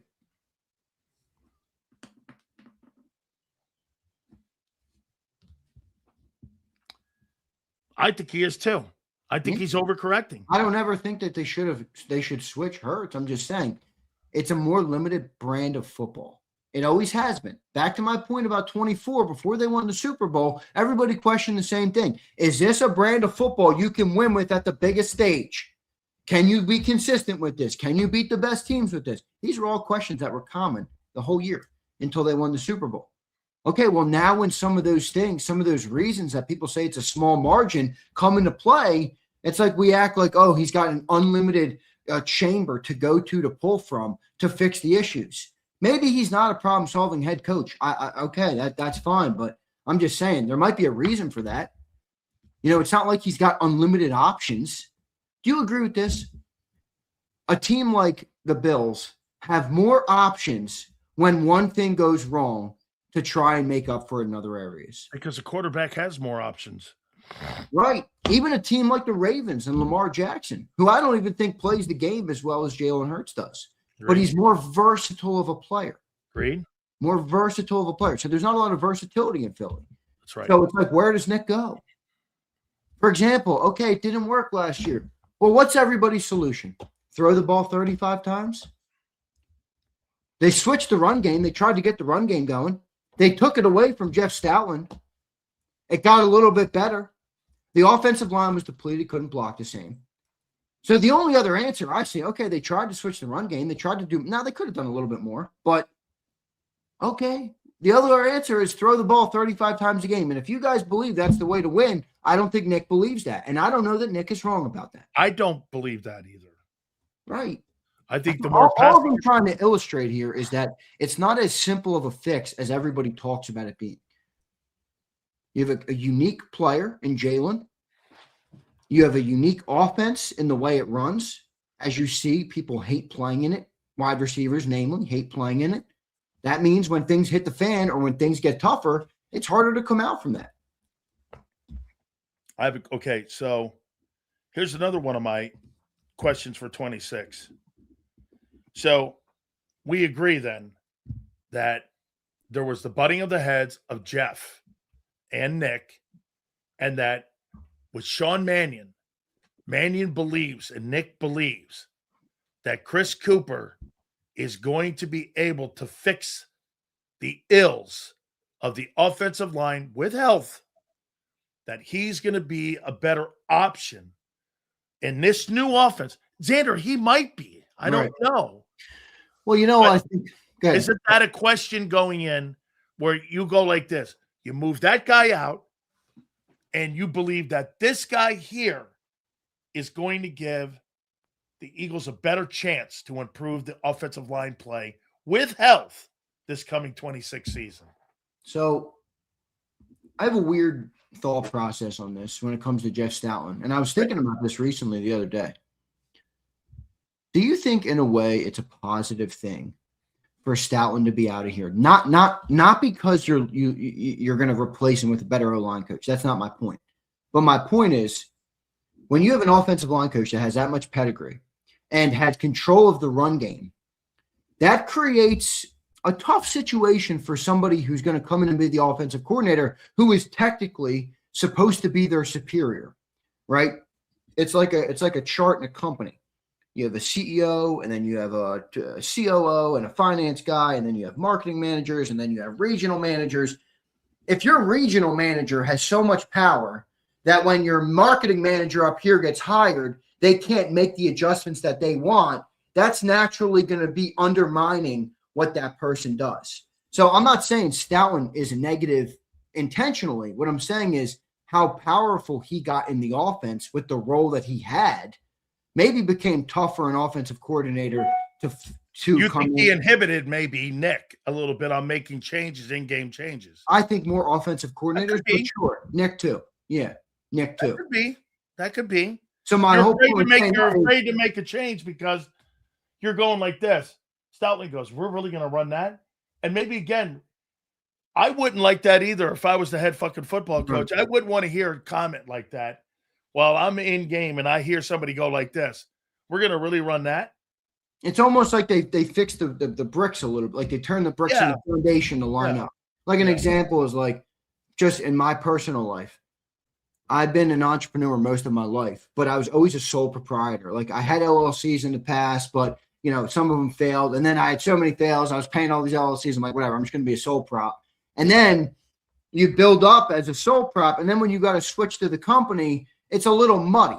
It's a little painful to go through. But at the end of the day, you put yourself in a better position with a foundation that you can grow on. I kind of think it's a similar thing here where, all right, you gave Mannion the job, and now you have a real one person in control of the offense, as opposed to, well, I'll put Kevin here, but we still have Stoutland who kind of wants to control half of the offense or the run game. Not a terrible thing.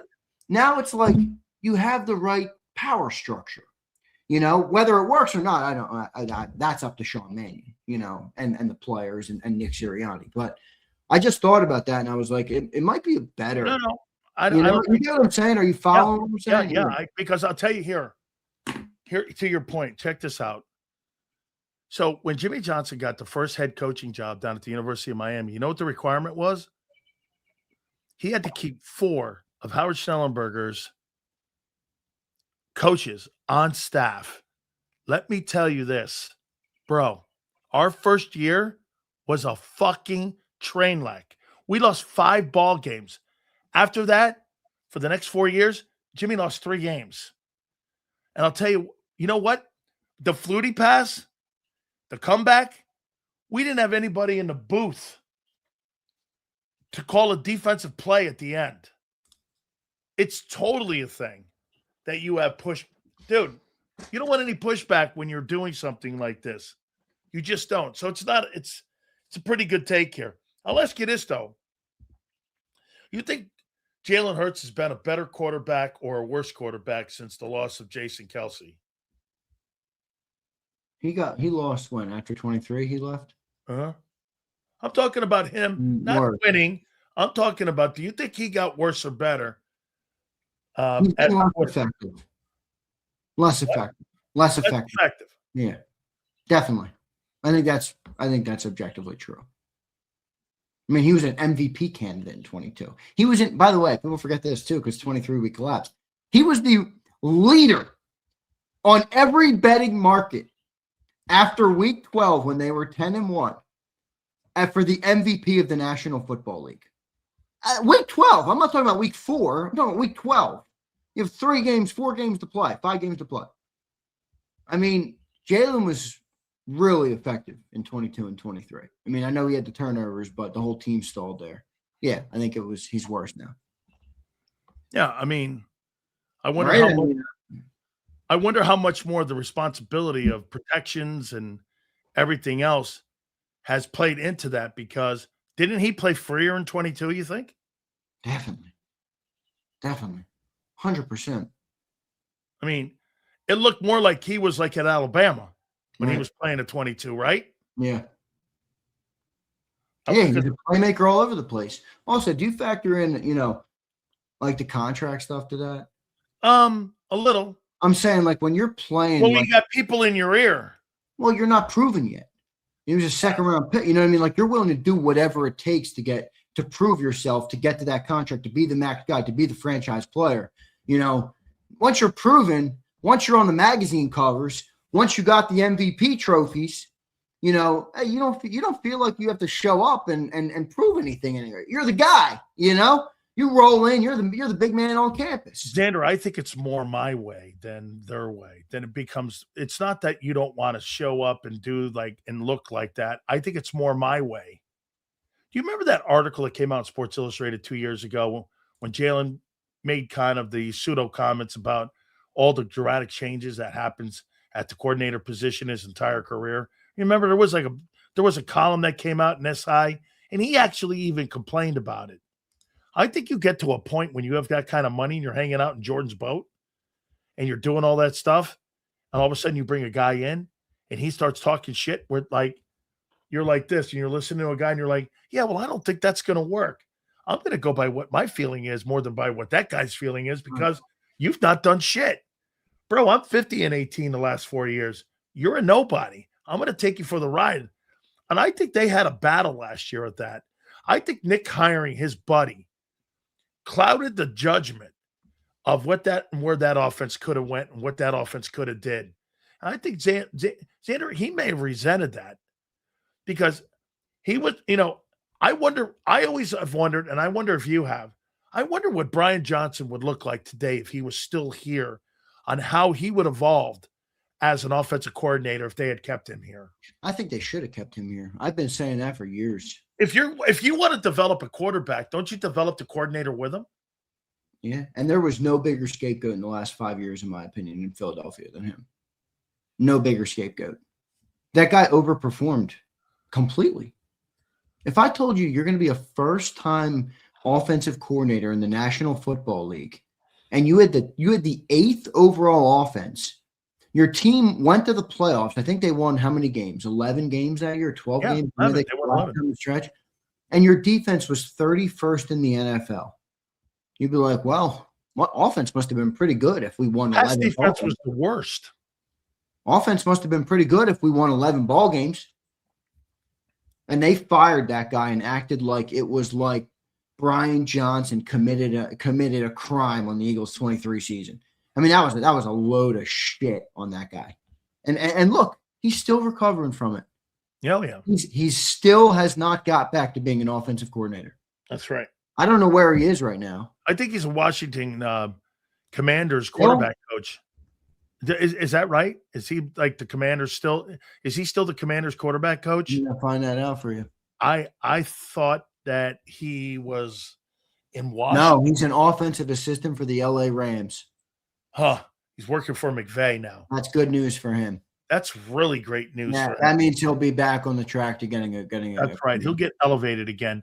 Raheem Morris got fired as the head coach of the Buccaneers. He went to the Rams, won that Super Bowl as coordinator. That's how he got that Atlanta Falcons job. Okay, so here's another one here, dude. Do you get where I'm coming from with this kid Woolen? Here's my biggest question on him. It's not talent. It's discipline. How disciplined is he going to be in this defense? Yeah, it's fair. I mean, he's got a track record of it. You know what I mean? So it's definitely fair. I think you think a guy like Vic, tempers that? Well, I think a guy like Vic does, yes. And then I also think an organization like the Eagles does a good job at this. You know, that's why they took a shot on Mike Vick. That's why they drafted Jalen Carter and the Bears were afraid to draft him. You know, so I think the Eagles handle players like that well. And then I think their Sills is if they feel like they can mitigate the downside that you just pointed out, it's a much higher upside than anything else you're going to get. You know what I mean? So I think they're kind of playing the odds there that their organization, their culture, their defense will get the best out of the player. And then if you do, it's a massive win situation, and you're going to have really good cornerbacks on the field. So I think you're right though. I mean, I can't deny that shouldn't be a concern. I mean, that's the player's history. And like you said, you know, a player that plays that well or grades that well, you know, why is the team letting him go for Josh Jobe? It's one thing to get let go for Witherspoon. It's another thing to get let go for Josh Jobe, who they paid. You know, so Josh Jobe, if you remember, Josh Jobe here? Yeah, special teamer. They cut him. Wow. Yep.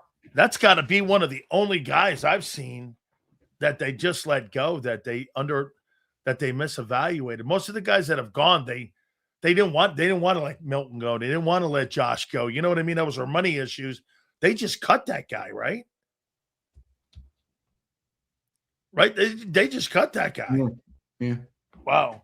Was he a draft pick? I think he will. I think he might have was an undrafted free agent. Okay. Those guys are always hard to evaluate, though. I mean, let me look at where he was drafted. Yeah, he was undrafted. Wow. Yeah. And then Josh Jobe let go by Eagles. Was that 21? Yeah, he was released during final roster cuts in August of 24. 24. Following 2 seasons with the team. Yep. So he was on the Super Bowl team, the 22 team? He got cut the summer when, remember, there was a roster crunch. I remember it exactly.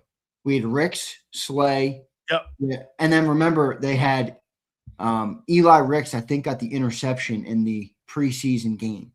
Right. And then I think he made the roster, and Josh Jobe got cut, and then he was swooped up, I think, on That's right. He was final cuts. Yep, final cuts. That's right. Before we get to Battle Royale, I got another block of questions here for you. You ready? So these are going to be the players that are going to be elevated. We've already kind of talked about one, so I'll leave him last again. So you think Jeremiah Trotter is ready to be the third linebacker? Yeah, I actually do. Third, not second. Third. No.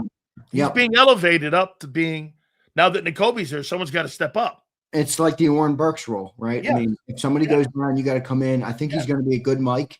That's the thing you like about the linebacker setup. Like, obviously, you don't want this to happen, but if one of them were to go down, both of them are versatile enough where if you have to put Trotter in, it's easy to make Trotter the Mike and allow one of the athletic linebackers to play the Will.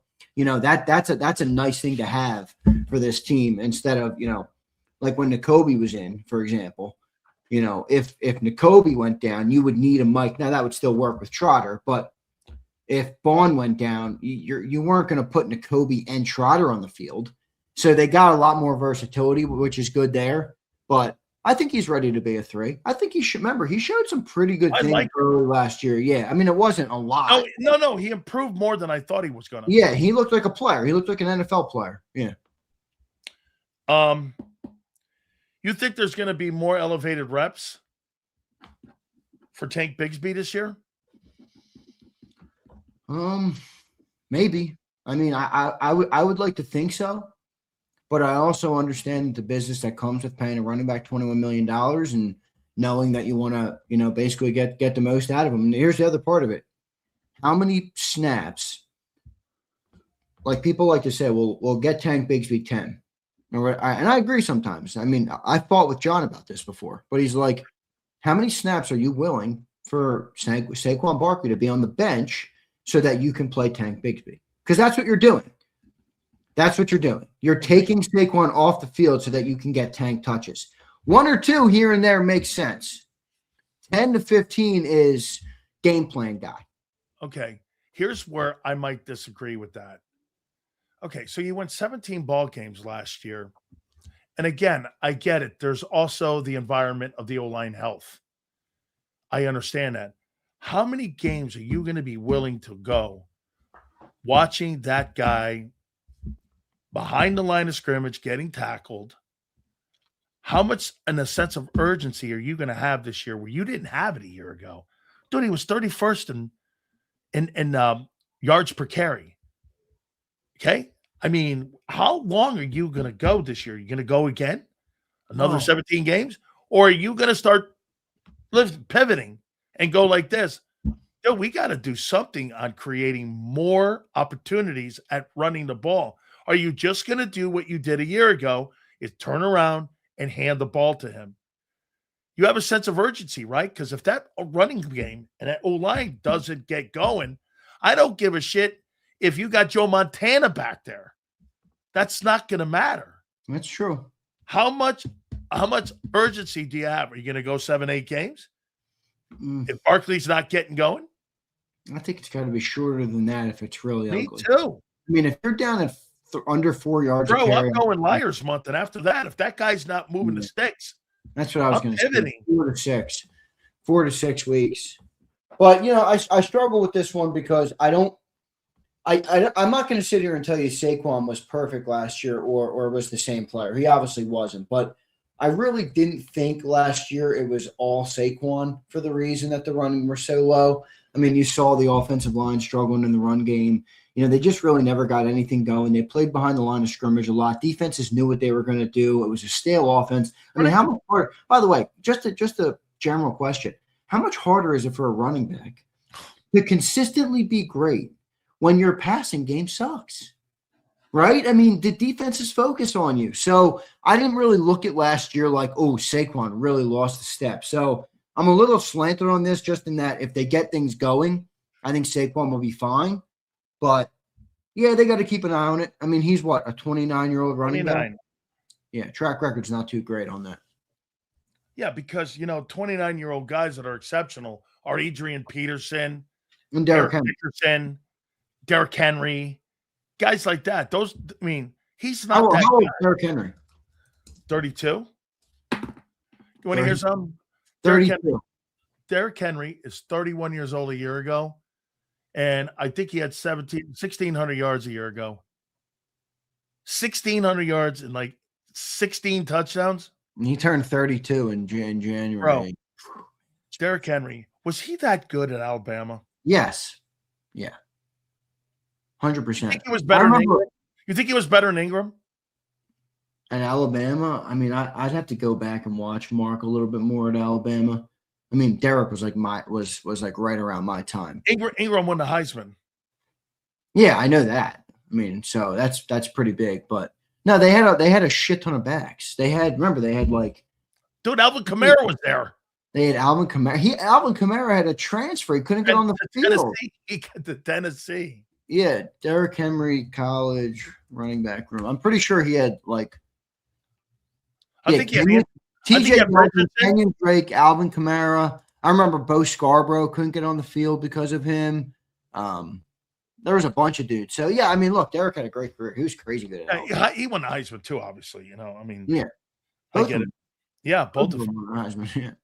Dude, Henry, Alabama RBU back then. Do you know before Saban got there, Alabama had never won a Heisman? Really? Now they got what? How many? 4? I think so. Did Bryce Young win the Heisman? Yeah. And DeVonta Smith won the Heisman. Yep. Derrick Henry won the Heisman. And how many Heismans did Alabama have? 4. Prior to Nick Saban getting there, you had never won a Heisman. You're right. Yep, it's 4. Ingram, Henry, Smitty, and Bryce Young. Yep. Yeah, Swaps and Henry also won, yeah. Dude, I mean, think about what Nick did. Bear Bryant never had a player win the Heisman. Well, Nick made great players want to play there, no doubt. All right, that's all my super chats. So we're good on super chats. Here, Jahad Campbell in elevating his play to starter. More reps, more responsibility. By the way, who's going to wear the dot? Vaughn? Vaughn, for sure. Okay. Yeah. How do you think Jahad Campbell becomes an elevated role now in being a starter for 17 games? How do you think he handles that? I think he handles it well. I mean, I like what they've done with versatility at the linebacker spot where you got better athletes, but it's still gonna be a question. I mean, you lost a great player in Nakobe Dean. I think the good news is they already have experience, these two playing together. Vaughn and Campbell did play a lot of the early year last year before Nakobe Dean came back.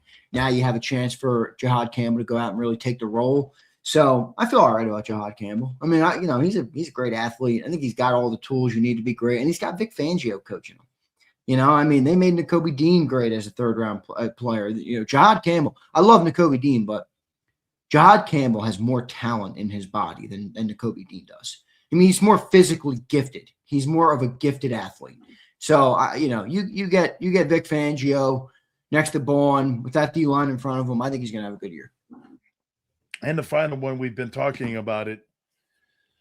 DeVonta Smith going to the number 1 position. These are elevated players on the Eagles this year. Trotter is now going into that 3 hole at linebacker. maybe more reps for Tanks Bigsby. John Campbell's now going to be a starter, and DeVonta Smith is now elevating into being the number one role. You expect him to have the same kind of season CeeDee Lamb has? Who? DeVonta? No. Like what do you see him as a number one? You think he puts AJ numbers up? I gotta see it, dude. I gotta see it. I mean, I watched CeeDee Lamb catch 120 balls for 1,800 yards. And Philly fans still tell me he's not that good. Now, he had a drop problem. I get it. He's still got his own things he's got to deal with. I'm just saying, CeeDee Lamb has proven it. I mean, CeeDee Lamb is objectively a top 5 receiver in football. Yes. Yes. Smitty hasn't proved that yet. That's all right. You know, maybe he can go prove that, but I don't know that I see him that way. I mean, the other factor there is just how much easier is it for CeeDee Lamb to reach his potential in an offense like Dallas with a quarterback like Dak, where they throw the ball over the yard, they're super high volume. Dak is super accurate, great with the football, great on time passer, you know, versus Jalen, they're throwing the ball 25 times a game. A.J. Brown's not even getting the targets he wants. I mean, A.J. Brown got 79 targets last year, I think, or 79 catches. I mean, dude, the top guys in the league are getting 125, 130. Yeah. 180 targets. That's 60 more catches, 50 more catches. Yeah. Yeah. So, I mean, CeeDee's more tested, more proven, done more, accomplished more, and so far is a better player in his career. That's just the truth. Yeah, that's why I say this year. And by the way, CeeDee Lamb, was he a second-round pick? No, he was a first-round pick. What pick was he? I forget. Was he drafted after DeVonta? Hell, no, he was drafted the year before, I think. No, I'm talking about like DeVonta's the 10th pick. What was Lamb picked? Lamb was like 18. Now, Lamb went right before the Eagles. Remember, because the Eagles took Rager that year. Was Lamb taken? No, Jefferson was taken after. Lamb, I think, was taken 18th, 17th or 18th. Draft place. Let me see. 17th by the Cowboys in 2020. 17th. Yeah. 17th. That was the year Eagles took Rager, what, 21? Yes. Yeah. If you had to pick a receiver, would you take Puka Nacua or CD? I'd probably take Puka right now. Is it because of Stafford and McVay? That's a good comp. Good, fair point. I love the way Puka plays. Just physical as shit. I love that. So I prefer Puka, but it's kind of a pick your poison, right? So who's that dude, Kempski? What's his name? Jimmy Kempski, Philly voice. He does a good job. You have him on sometimes, right? Philly voice stopped letting them come on, Jacob. So wait a minute. Jimmy Kempski, didn't he pick the all NFC East team a couple days ago? Yeah. Please get me out of here before this. Hey, I'm just saying, who the hell did he pick? Don't fuck me. Philly 500 is going to have to – this is his time to shine. All right. I'm just asking here. Big Z, we will – They got more Cowboys on the list than they got Eagles? Yeah, they had more Cowboys. The entire guards, they had – I mean – I'm done defending this team against your bullshit today. Get me out of here. Hey, I will see you tomorrow, Big Z. All right, brother. Thank you. Gotcha, man. I appreciate it. Let me see. Before I get these guys up, all NFC East, Kempski. What the hell? Is this a Philly magazine? This can't be. Philly Voice. This is a Philly magazine, the Voice of Philly. All NFC East. Receivers. Oh, wait, running back. Is Saquon Barkley. I may have taken Williams, but that's all right. CeeDee Lamb, Malik Neighbors are your first two, and then Smitty. Dallas Goedert over Ferguson? Probably. Lane Johnson and Laramie Tunsil? Probably would have went with Mulata. Both Cowboy guards. Tyler Booker and Tyler Smith, the two Tylers. They even took that guy Cooper Beebe. Look at all these. This is a Philly magazine. What the hell's going? And the quarterback is Dak Prescott. What the frig is this? I got to get this straightened out here. This is crazy. Dak Prescott was picked by the voice of the Philadelphia fans as the number one quarterback in the NFC East. Without further ado, we bring our man, that covers the Dallas Cowboys, and we love having him on. He is Mark Combs. He joins us now here on the program. What's up? Hang on here now. And we bring in the legend himself, the man who jumps off the top rope like he's Cactus Jack. He is our friend, the legendary Philly 500. How you doing, man? Hey, Ooh, boy. Listen, I got to tell you, Mark, this isn't my list. I did it right. Eagles list. This is an Eagles list. What do you make of that? The voice of Philadelphia, one of the one thing, just one actually. thing before I get to that answer, though. Okay. You were talking about CeeDee Lamb getting dropped, and he was drafted at 18, and it led to one of the greatest meltdowns in YouTube history. Philly 500 literally screaming about the Cowboys getting CeeDee Lamb. Yeah. They drafted Rager. He says, I don't want Justin Jefferson. He's ass.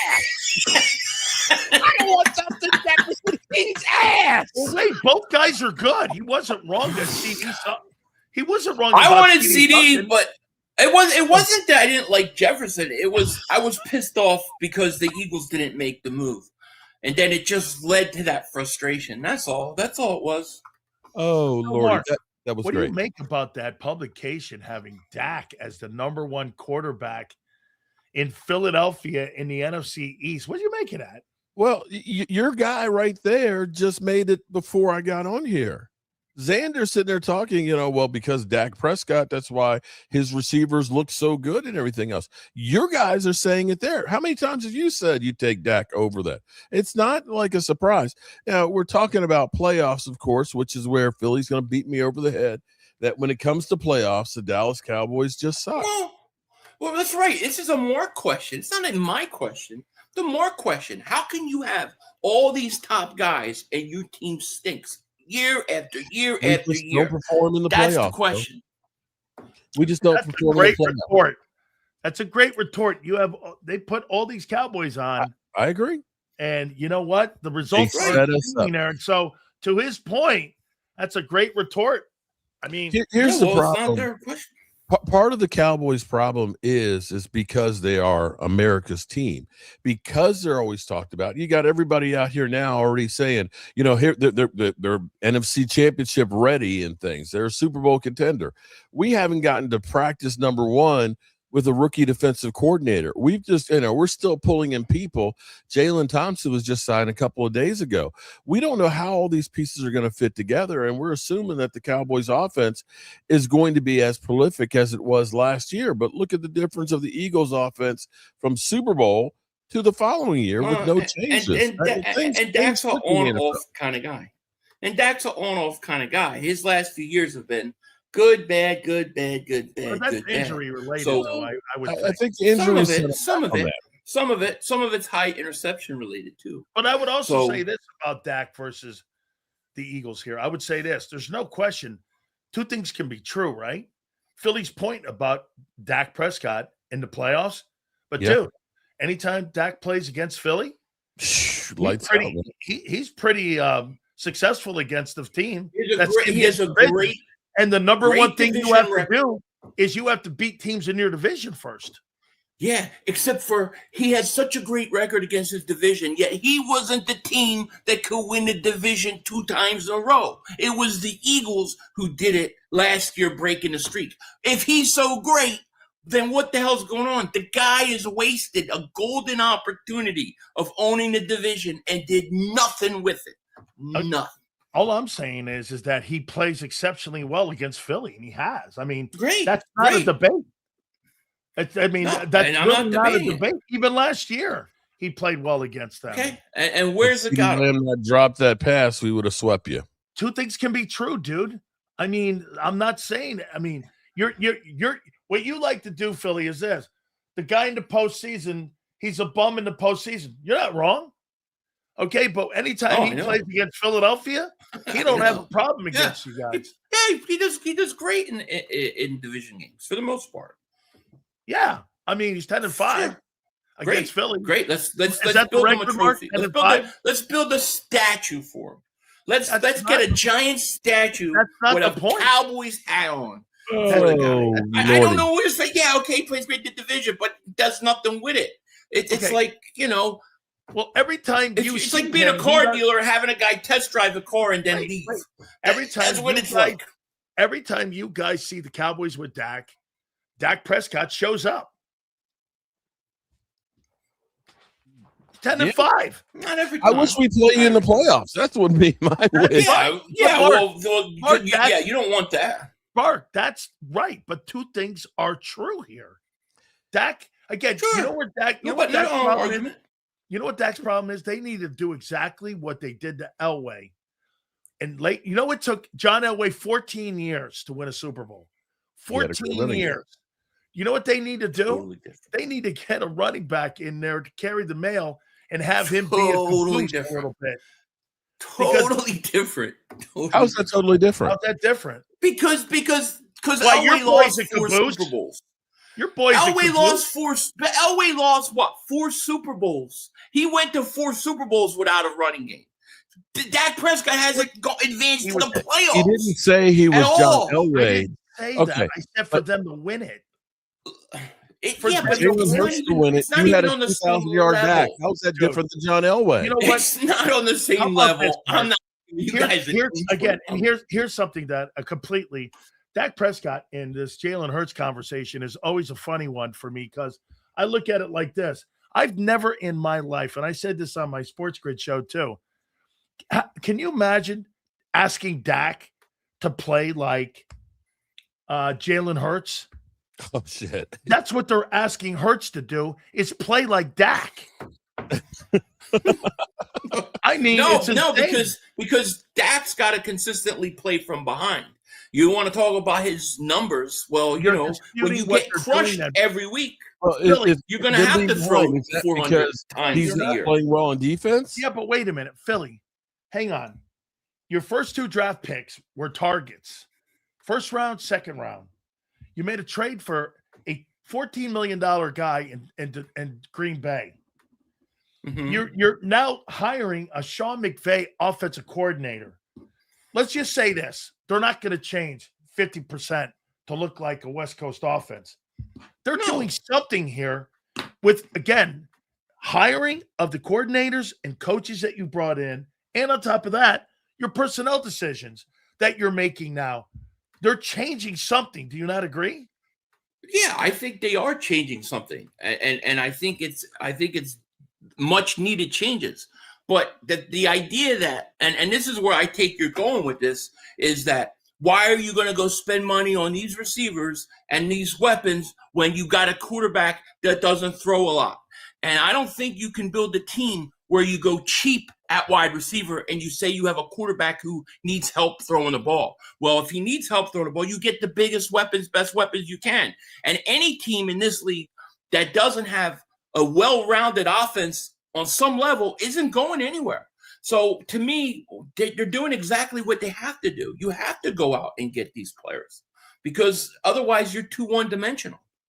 Okay, fair enough. Hey, Mark, what have you done to rebuild the pass rush on your football team after losing Michael Parsons? We've unfortunately, we thought we were going to be bringing back Clowney, but apparently Christian Parker watched a lot of film and said, this isn't the guy for me. Same thing with Dante Fowler. Dante Fowler's gone to Seattle to join DeMarcus Lawrence. They're putting a lot of hope in Donovan Araku coming back, of course, from the hip surgery. And, of course, Malachi Lawrence. They're putting quite a bit of stock in there and hoping that Sam Williams, a year removed from the knee surgery, ends up playing a little bit better. So it's going to be more of pass rushing by committee. And, of course, we got Rashawn Gary. I'm still a little concerned. I'd like to get some more veteran help. Von Miller is interested in being with the Cowboys. I don't know how much he's got left, but we'll see. He had 11 sacks last year, didn't he? It was 9 sacks and I think 36 pressures. Yeah. Okay. Still pretty good, but you get old fast. Oh yeah. No. I mean, remember Robert Quinn? The Eagles went and got Robert Quinn for a 3rd rounder in Chicago. Yeah. The guy had 18 sacks or something like that the year before, and he turned out to be a turd for them. Did they re-sign Clowney, Mark? No, we didn't. It seemed like we were going to. I'd like to have Clowney and but Philly. Once Christian Parker was hired, it was kind of like, nah, we're moving on from that. I would like to have Clowney for depth as a depth piece. I would definitely. Guy had 8.5 sacks last year. He had a pretty good year. Yeah. I mean, he does not like to do training camp. Salem Phillips a year ago. Here's the thing I think that happened with Clowney that soured him on him is they're trying to get everybody in here for OTAs and off-season workouts and minicamp. And Clowney doesn't like to do that. And so I think Christian Parker said it's just not worth the headache and the hassle on it. I want everybody to be here right now, ready to work out and learn the system. Okay. Hey, Philly, let me ask you about DeVonta here going to the one spot. Zander and I pulled up a stat yesterday about A.J. Brown. 48% of his targets or catches were contested with double team. We couldn't even find a stat for DeVonta being double teamed a year ago because he wasn't. Mm-hmm. How do you think he handles that role going from being the 2 guy on never being doubled to being the number 1 guy where half the targets and half the catches you're going to make, you're going to be contesting double teams? How do you think? I think he's going to be fantastically. He's going to be fantastic. I mean, do you think he benefited being in the 2-hole? Do you think he benefited? No, I mean, in terms of statistics, in terms of numbers, no, I don't. I mean, I think those numbers are down because they had A.J. Brown. I think his numbers would be a lot higher. I think of his rookie year, how he played. He was the only receiver they had, and he was good his rookie year. And then remember the playoff game versus Tampa where they got crushed. The only guy that showed up that game was DeVonta Smith, and A.J. didn't play in that game. So I think he's more than capable of fine. I think he's one of the best route runners in the league, and I think he'll be fine. I do. Okay. Your backup quarterback, Mark, one football team in the NFC East that needs to have a backup quarterback, it's the Dallas Cowboys.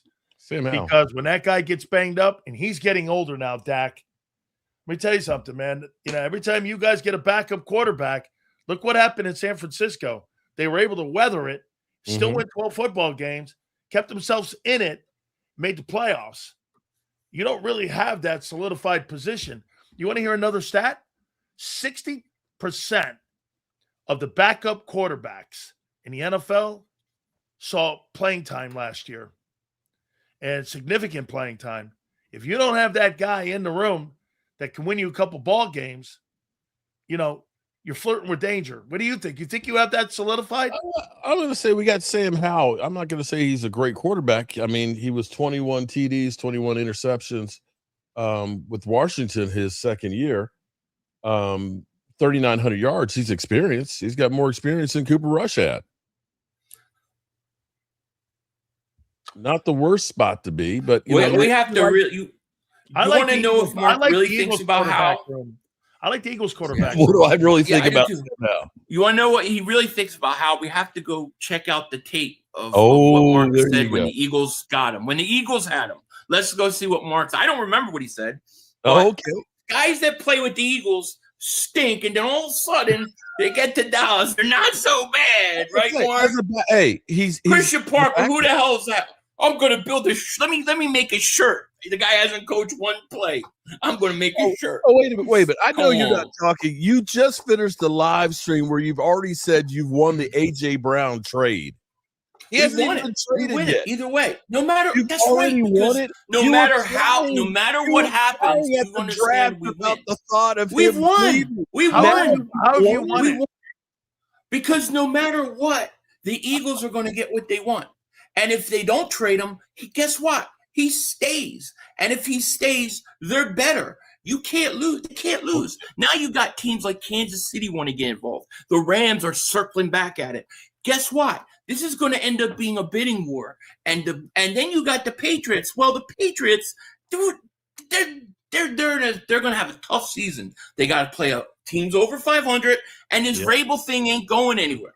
So to me, the Eagles are in a situation where if Howie just sticks to his guns, at worst case scenario, A.J. Brown's on this team next year. And to me, that's a win. So I don't think we can lose. How about if the Commanders called? Would you move him in division? 2027 first and a 2028 first. You have to pay division tax. I believe I'm a big believer in division tax. You ain't getting that. Okay, guys. I got a couple. No. I got a couple questions. 2026 Big Sills questions here. Sean Mannion, for you first, Philly. How big of a question mark is he going into 2026? I think it's a really fair question mark. I would put him as probably my second biggest question mark on this team. I think the offensive line itself and the health is one. And then I would say him, because we don't know what he's going to be. I have a lot of high hopes. I'm hearing a lot of great things, but until we're on the field, we don't know, So I think it's fair to say it's a fair question mark. We don't know. How about you on Christian Parker as a defensive coordinator? I mean, really, since Dan Quinn has left the building, it's kind of wobbled a little bit. And then last year's guy didn't get a lot of help after you obviously moved off of Michael Parsons. So what do you think of Christian Parker and the question marks on him going into this year? Well, here's the thing. He's either going to sink or swim with what he wants to do. There's no ifs, ands, or buts about it. They are letting him definitely do the shopping of the groceries on this thing, and they are supporting him completely. When you look at our draft, it pretty much was all defense. When you look at just bringing in Jalen Thompson this past week, they're bringing in, I'm not going to say the top tier free agents and trades, but they're getting, like Seattle did last year, they're getting a lot of depth. They're getting a lot of players that can actually play.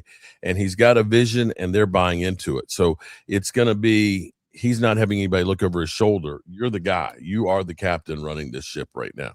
I don't know if that's the same for Manning, because you kind of have Dracula sitting over his shoulder there, kind of doing the prevent offense, as Philly 500 likes to say. So how much control and latitude is he going to have to run his offense? All right, Philly.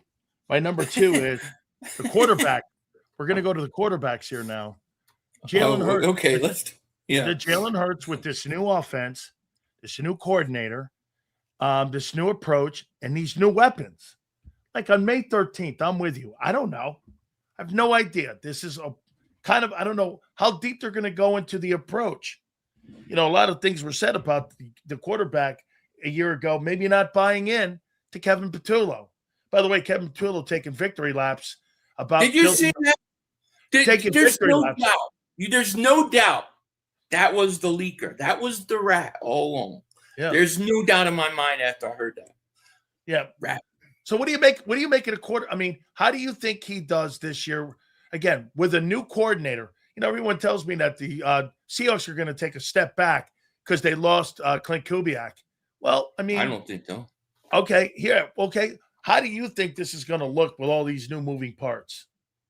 I mean, I think probably the Eagles don't play any preseason games, so we need to probably about 6 weeks to get going. I think it'll be something that develops over the course of the year. I don't expect them to come out red hot, but I actually think that the things and the changes they're making, the short passing game and maybe throwing over the middle, I think those are things that Jalen has been crying for that's been ignored because they say, oh, well, he can't do it, or they think whatever Nick has thought. So I think that's why we're getting reports that he's buying into it so much and he likes it. And Jalen has a way of answering critics on years, especially where there's a lot of negativity towards him. So I think he has a big year. I think he's going to have a big year. What's the encore for Dak in 2026? Actually, I'm hoping that he has a Jalen Hurts type season. And by that, I mean that it's not all I've got to throw for 4,500 yards, 36 TDs for us to be successful. What I would like to see is a well-rounded team. If I look back at Tony Romo's best statistical year, it was when DeMarco Murray rushed for 1,800 yards.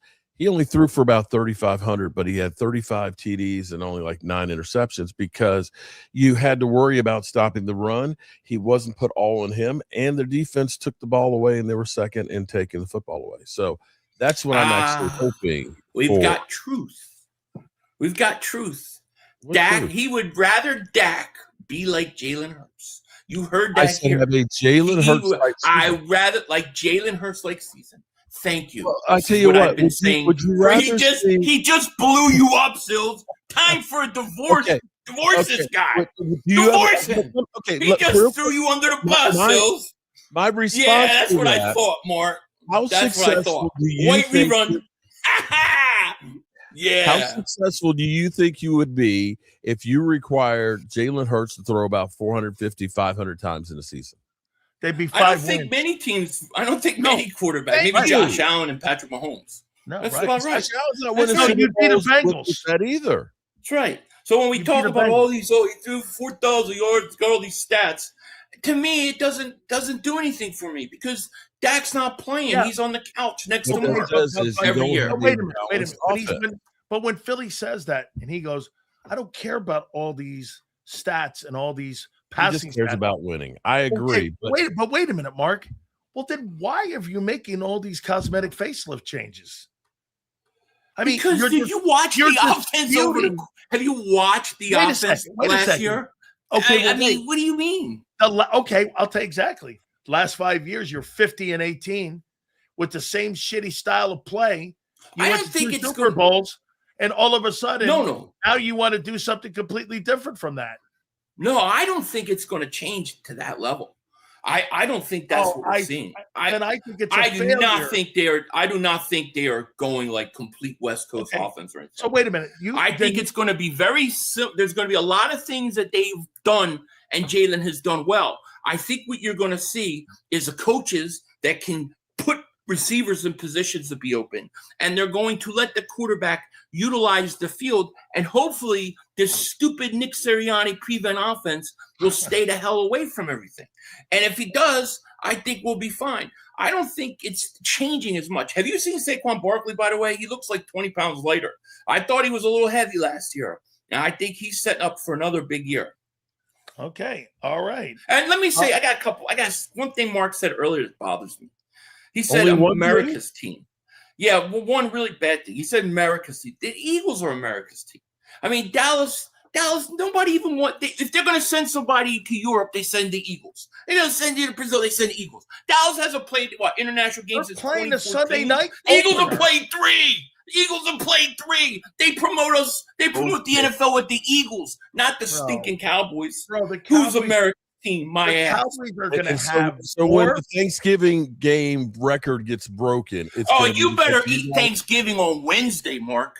Better eat Wednesday. Feed your fat face on Wednesday because Thursday is going to be a miserable day for you, buddy. We're going to have a smoked You're getting turkey out nasty. there. We're going to have a ham. You better not eat. I better not see Mark eating stuff in his face on camera. We're going to have no mashed potatoes, dude. Celebrate on Wednesday. You think you guys cook on Wednesday? I'm trying to tell you, cook on Wednesday. You think you guys could? You think you could sweep them this year? I think we will. You're going to sweep the Eagles this year. We were CeeDee Lamb drop away from sweeping them last year. Oh, well, I could say we were 21-0 blown Nick Sirianni prevent offense from sweeping you. We were up 21-0. We left the game. We took the foot off the gas. We shut the whole car down, Sills. At the end of the day, is there an asterisk there that says, "Oh, well, we just gave up"? You're the one that just said we were CeeDee Lamb and drop away. You just said we were CeeDee. You started it. You started it. You said that we were CeeDee Lamb and would drop away from sweeping us. Well, we were 20-0. Hey, wait a minute. Philly. Okay.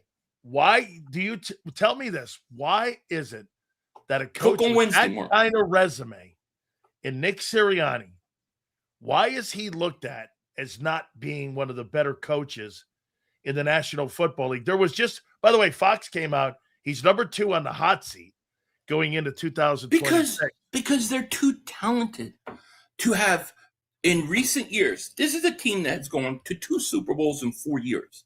You know, I'm sorry, but that's not easy to do.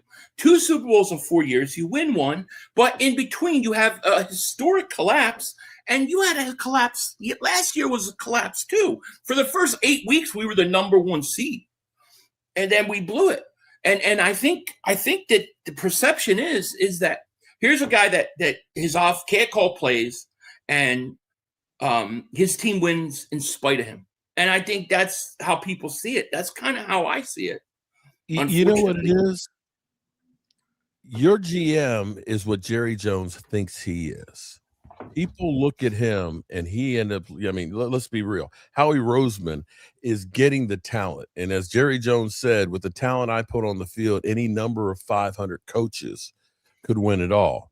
And when you look at what Howie Roseman has done, he puts some great players. I mean, you had the perfect storm there as far as your roster went. Your offensive line was like the 90s Cowboys. You had Saquon Barkley that you brought in, 2,000 yards. Jalen Hurts didn't have to throw 4,000 yards. He had great receivers. And was that Nick Sirianni, or was that the front office that just had more talent than anybody else? That's why Nick Sirianni doesn't get respect. Yeah, I mean, I agree. I think front office is a big part of it, and I think Vic Fangio on the defense solidified. That was big for us too. Mark, do you know why the Cowboys haven't won a Super Bowl in 30 years, 30 plus years? Let me just tell you here. Let me Jones's ego. Well, no. Here, that is it. But here's why: you have not had a football head coach in that building since Parcells. And I think if he would have left Parcells alone, Parcells would have won a Super Bowl there. But, I mean, outside of Parcells, and listen, Dave Campo, I love. He coached me at Miami. He's a great guy. Mm-hmm. Campo, Changaley. I mean, all these other guys. Jason Garrett's. Listen to what Philly 500's guys done. Philly 500 guys, since Jeffrey Lurie has owned the football team, every single coach since 2000 he's had has a 500 or better winning record, including Chip Kelly. He's made the right hires. My only question with him, though, Philly, is this. He's too knee-jerk. Like, how do you know what Brian Johnson would have evolved into being an offensive coordinator if you left him in the building? I mean, you won't let anybody develop as a coach on offense at all whatsoever. How can you develop the quarterback if you can't develop a coordinator? I think that's fair. I think that he can be knee-jerk reaction sometimes. Sometimes I actually like that, But yeah, like I thought Doug Peterson shouldn't have gotten fired. The guy had just won a Super Bowl, been to a bunch of playoffs, and I thought they pulled the plug on him too much. But I think that a lot of that stems because I think Howie and the whole Chip Dip Kelly, when they had that whole power struggle, I think the way Howie has set it up, I don't think they're going to allow a coach to come in and strong arm them in any way. Tell them what to draft, how to do it, who they want. I think that when those things happen, guys go. I mean, Nick falls in the line. You see Nick sitting there at the press conference. He's like this. Yeah, he doesn't say nothing. Yeah, because he knows better. He's a puppet. How he runs the show. Absolutely, Mark. Not named Dak, who is the most important Dallas Cowboy this coming 2026 season if you guys are going to have great success? I'm going to say Tyler Guyton, our left tackle. We need him to turn the corner and actually be like a first-round draft pick. You pointed it out. Dak Prescott is not a spring chicken, and it's only going to take one blindside hit to destroy a season. I think it's Williams. I think Williams has to have a big run game. Dude, if Tyler Guyton has a great season, he will. 15, 1,600 yards. I'll tell you what, that kid you drafted a year ago, was he a Bama kid, that offensive guard you drafted? Tyler Booker. Oh, dude, he's going to be a beast. Dude, you know what? He may turn out to be the best offensive guard in the NFC East. And on the other side of him, you've got Tyler Smith, who is pretty good himself. For you, Philly, not named Jalen Hurts, who is the most important Philadelphia Eagle in 2026? I picked two guys. I think Landon Dickerson. I think you got to that offensive line has got to return to form on some level. Otherwise, I think you're going to have the same problems. I really think we could talk about all the changes on offense, but that offensive line has to be better than it was a year ago. All right, so I'll leave you with this, guys. And I'm going to ask Philly this. And then I'll ask you, Mark. So if you were really picking the best quarterback in the NFC East, okay, and you had to start your football team with this guy, who would you really take? Well, what's my number one goal of picking a team? It's simple. I want to win every year. I want to win a Super Bowl. I want to be in the big game. So I got to go Jalen Hurts because I know he gives me the best chance to win. Week in and week out in pressure situations. Oh, of course I do. 1,000%. Hang on. Do you believe that anybody in the National Football League would draft Jalen Hurts in an all-out draft that they were drafting quarterbacks over Dak? If your priority is to win in the playoffs and win Super Bowls and championships, yes. Why wouldn't you? Because what do you mean? No way. He's limited. Well, I'm telling you right now, I know you guys think this, but if Dak Prescott's on that team that went to the Super Bowl and won it, they don't win. They don't win with Dak. Then why are they doing all these schematic changes then if they're doing so well? I don't think, like I said, I don't think it's nearly as bad as you think it's going to be. Mark, obviously, I want to win. I want to win. And that's right. Pick Dak, and you're going to be right on the couch in December and January every year. Do you guys want to win or not? They want Hurts to play like Dak now. Nobody. They want him to spread the ball around. They don't want him. You hired Sean McVay. You've got to spread the ball. You think they should be happy with the offense that they had last year? You think that was good enough? You think they should stick with that pathetic crap that we watched every week? NFL team that is changing with an established quarterback that has had the kind of success that Jalen Hurts has schematically, where you're asking Joe Burrow to run Lamar Jackson's offense. There's only one quarterback that could do it, and that's Jalen Hurts, because he's had to do it pretty much every year of his career. Can I ask a question here? Sure. When you look at the offensive talent that the Eagles had last year versus the offensive talent that the Cowboys had, who do you think had better talent?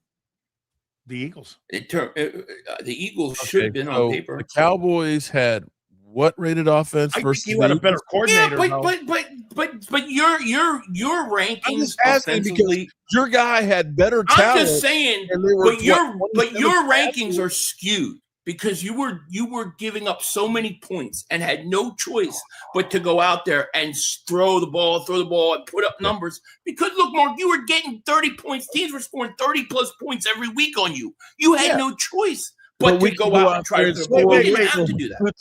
Okay, Philly, would you take Sam Darnold over Lamar Jackson because he won a Super Bowl? No, because Lamar has won 2 MVPs. Okay. So I think it's fair. I think he has a track record of stuff. He's 28.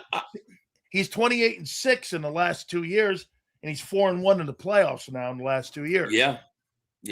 Well, I mean, Darnold to me is better than people give him credit for. He's turned the corner a little bit here with better coaching, right? 2 years in a row on 2 different teams, and then he wins the Super Bowl. I think we should probably give him some sort of respect. Yeah, no, I agree.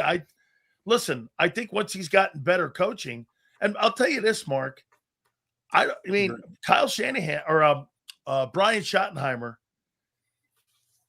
I think he's okay. Okay.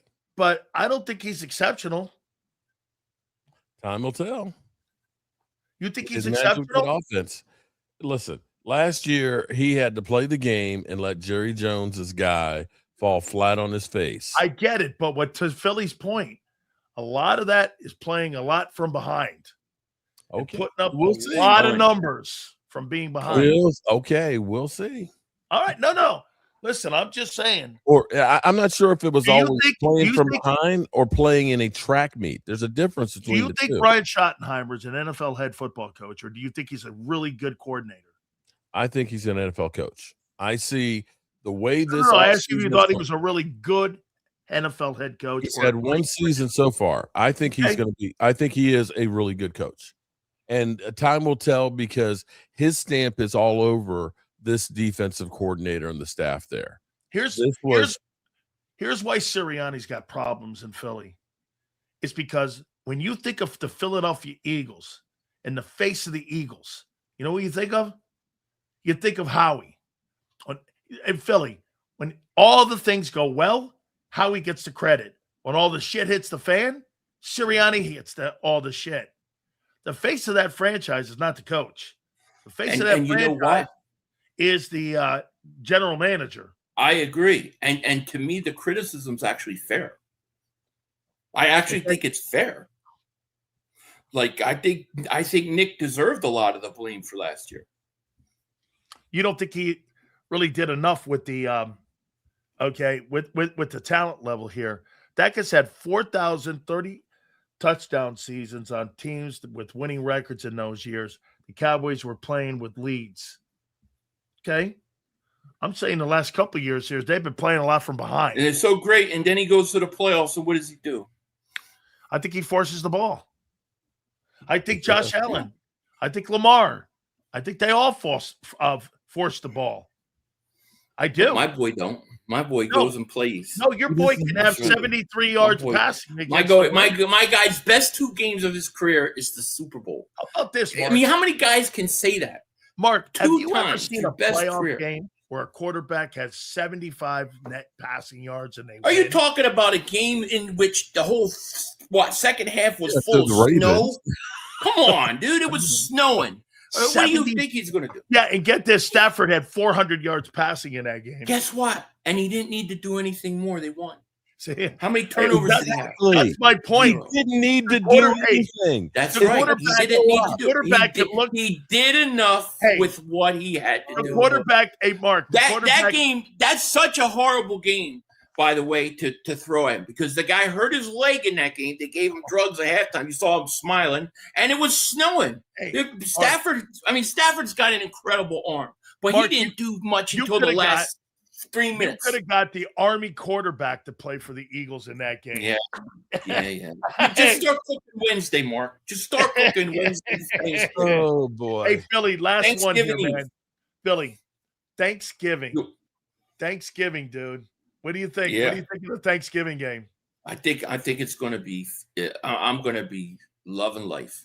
I'm going to win. I'm going to win and beat the Cowboys. I'm going to eat some food. I'm going to have gnocchi on the table. I'm going to be ready to go. Are you kidding? It's going to be a great day. How about Mark for you? What are you looking at for that game? Oh, it's going to be miserable. We're having Eagles for Thanksgiving dinner. Woo! Big Bird. Yeah, we'll have a big bird there. Yeah. All right. All smiles. Hey, man, I'll tell you what. I can't wait. On Wednesday. How many videos today here, Philly, that we're going to see from Mark? He's probably 4. And then he'll post this later.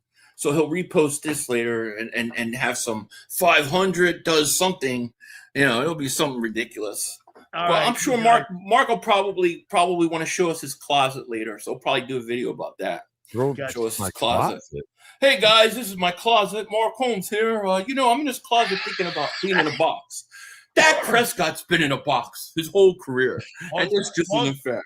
It'll be something like that. Long as I don't see more coming out. Don't hate the player, man. Don't hate the player. As long as I don't see it coming out, I'm good with that. How you doing? All right. Hey, guys. I didn't even think of that.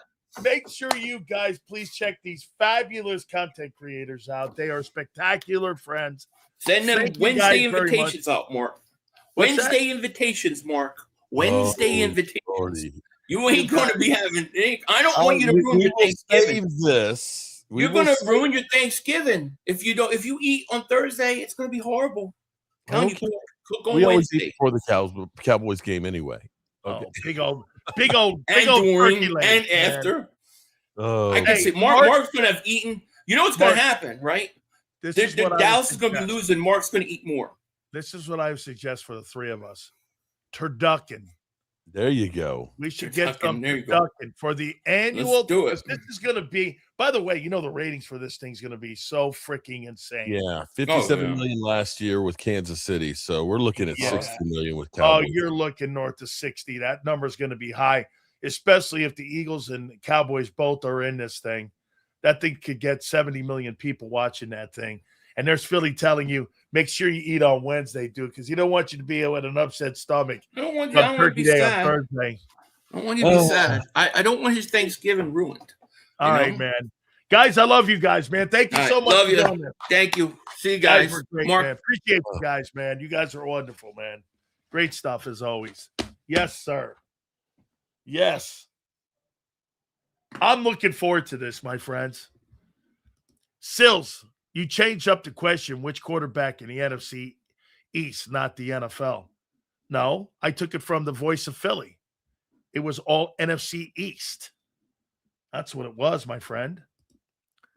If you take Lamar over Darnold, you contradict your own argument about winning.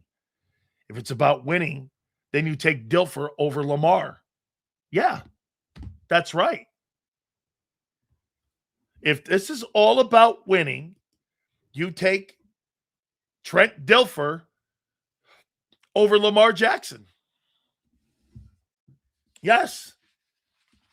And you think quarterbacks like Josh Allen, Joe Burrow, and guys like that, you take Nick Foles, you take Trent Dilfer, and Sam Darnold over Josh Allen, Joe Burrow, and the rest of those quarterbacks. If it's all about winning, absolutely. Mark didn't like Sill's kind of question, Dak. He wasn't smiling as big today. Listen. No. You got to get to a point with Dak before you start doing this. Come on now, dude. I mean, they've improved the football team. Lamar Jackson, just like Allen, choked in the playoffs. Just a fact. No. Yeah, a little bit. But I'll tell you this, though, my friend. Lamar Jackson and Josh Allen are going to the Pro Football Hall of Fame. Hurts will never.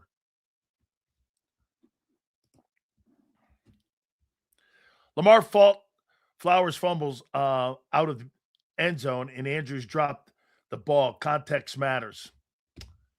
Yeah, I get it, especially those type of games. I agree, Twiz. In my sports broadcasting class right now, said in my class to wear your take on your chest. In my sports broadcasting class right now, said in my class to wear your take on your chest. Well, if you don't have conviction on what you're saying, why say it? Kim, in your broadcasting class, I'll give you the most important things you can ever do when you're on the air. You ready? Say something. It's exactly what I told Joey Taylor. Don't say shit just to say it. You got to have some conviction.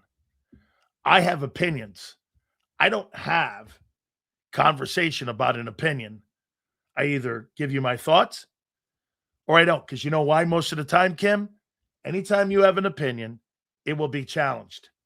Take a look at the people that come in here every day. If I say the sky is blue, they're going to say the sky is black. If I say that this guy's good, they're going to say that guy's bad. It's by design. That's why they do it. Okay? When you don't have people, quite frankly, the more people that challenge me in my chat box here, the more I know I'm doing my job. Okay? The more I'm doing my job. Anybody that challenges me on a daily basis, we know we're doing our job. Seals, I read an interesting stat. Roethlisberger is 166, 82-1, and he was 29-9 before Tomlin, and Tomlin was 42 and 48-1. What's your thoughts? They never had a great transition plan after Roethlisberger. I've been saying that the whole time. Okay? I mean, they've never had – dude, you were trying to win games with Mason Rudolph. The organization really didn't have a really good opportunity to make that transition. You went 18 years and you haven't had the transition. Let's see here. No way the fans should believe Dak after he let a young Green Bay team, a 7th seed, come in his house and dog walk his team. Hey, dude, it depends on what kind of football team you have. There's no way you should have let a JV football team like the 49ers beat you a year ago either. You were more talented, more experienced, and you didn't have answers for a shitty football team.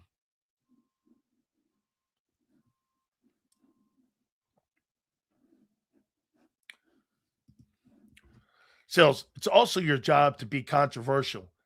Dude, my friend, and you are very good at. Sean, here's the thing. You know what controversial means? Tell the truth. Just tell the truth. If you tell the truth, that's controversial. People like to be lied to and told things are not, a different way. Those are the people that don't go anywhere. Telling you what you want to hear.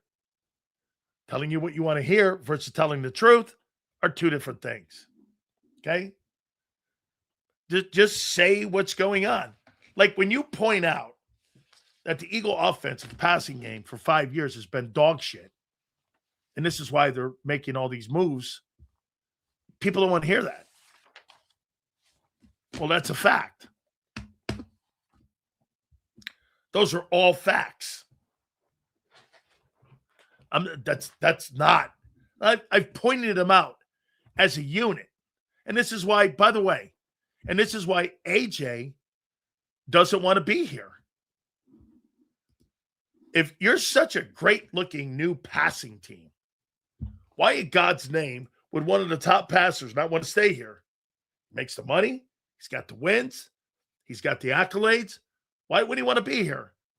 Because he knows the passing game's horseshit.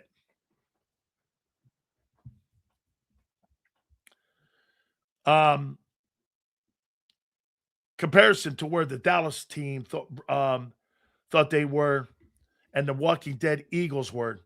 Okay, no comparison. Of course, it's no comparison. Let's see here. No light. Absolutely. 49ers lost Kittle, had all backups, no pass rush, 5 days rest. Eagles at home, 2 weeks off, still lost. Absolutely. Okay? No doubt about it. Here again, at the end of the day, A.J. Brown doesn't want to be here. Why? And now the comments are being made, well, he's lost his step. He's not the same player. Well, how the fuck do you expect to get a first-round pick if all you numbnuts are now saying, well, he's lost a step, and you think you're still getting a 1? The same people that say the guy's lost a step, he's not the same player, and you guys are still expecting a 1. Talk about contradicting yourselves.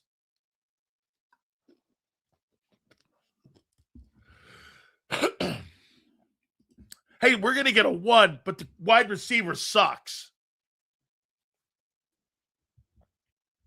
Yeah, okay. Hey, the way you talk about AJ now, you're making it sound like you could only get a 4th rounder for him. Sales, ask everyone when Eagles needed to score to win against the Niners, who thought they would score? I thought they were going to, hey, wait a minute now. When they got down there, I thought they were going to score. Trash the guy you are trying to trade. Smart business. Yeah, Hollywood. They tell me we're getting a 1. We're going to get this. We're getting a 1, a 3, a 1, and a 2. Then when you talk about AJ, they go, he's lost his step. He's not the same player. He's got drops. And then you turn around and you say you want to get a 1 for him. Talk about waffling.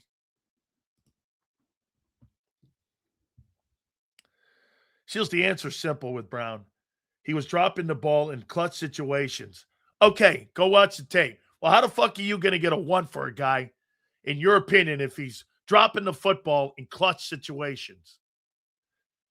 You still think you're getting a 1? If you've got that if you've got that about him, how in God's name are you getting a 1 if you think he drops footballs in clutch situations? That makes no sense.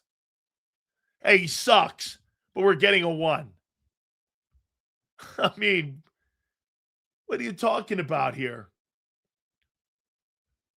So those Eagles aren't going to try to make Hurts a pass-first quarterback. They brought in who they did to balance the offense. So wait a minute, Michael. Mannion has chosen because he's young, adaptable, because offense isn't set in stone. Wait a minute. Are you under the impression that all 17 interviews that you did, that was the best choice? A guy who's never called plays? That was your best choice. Okay. How is picking a guy who's never called plays worked out for you?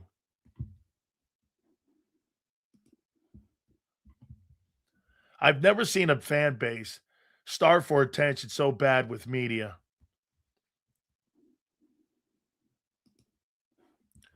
Yes, he's under the impression, Sills.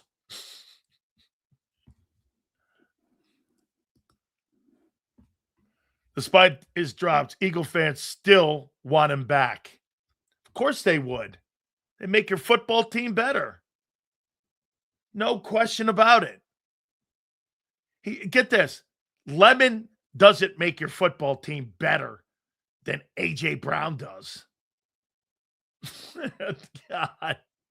Really? You got to hope that DeVonta Smith becomes a number 1. No, I'm not at all. I don't think anyone else wanted the job. Agree with you there. Okay, fair enough.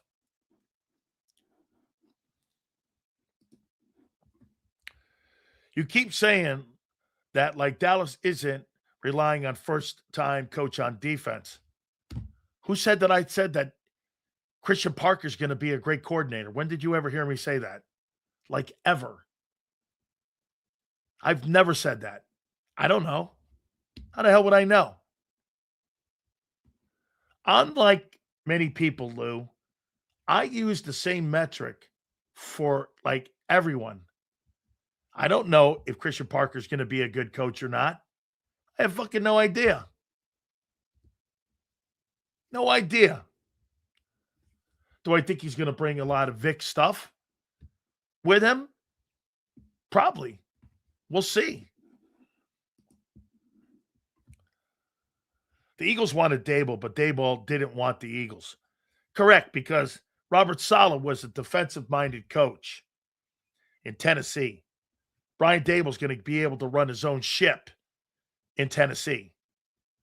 And he's going to get his own ability to be able to, like, call his own shots. Parker could be great, but much like the Eagles, they are changing schemes. Yeah, that's right. Cowboys were 30th in defense. They were the worst defense in pro football. You were one of the worst passing offenses in pro football. That's why you're both changing. Make sense? AZ, you're right. Cowboys are changing schemes because they were awful. Eagles are awful in the passing game. That's why you're changing. Yes. Thank you. Yes. You damn so haven't harped on it while talking about them winning the division like you keep talking about our OC. That's just a prediction, guy. What the hell has Daboll done besides turn Allen into a turnover machine and almost get Dart killed? Who said I thought he was a great hire? I told you why he chose the job. I never told you he was a great coordinator. As a matter of fact, when they put Joe Brady in Buffalo, Josh Allen won the MVP award. And for the record, I keep saying this to people. It's harder to win the MVP during the regular season of the NFL than the Super Bowl. You have to play 60 minutes of good ball.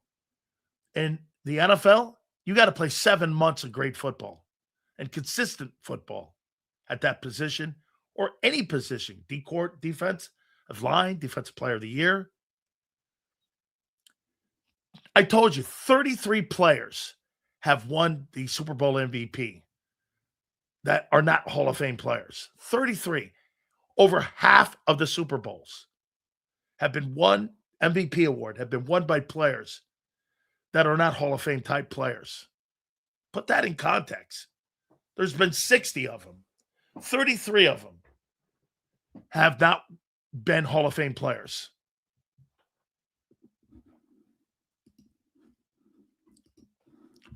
DeVonta Smith was a number one receiver before AJ got here. And it was a rookie year, and he was okay. Wasn't great. Was okay. For a rookie season, thought he was great. We'll find out with the double teams. You didn't know that?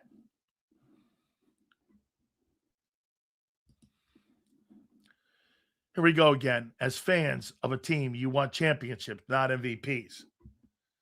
MVPs show me a guy playing consistent ball, though. MVP shows me that you're playing great every week for your team. That's what that kind of award does. If you're playing great for 7 months and you're consistent, that shows me what kind of football player you are. You're consistent.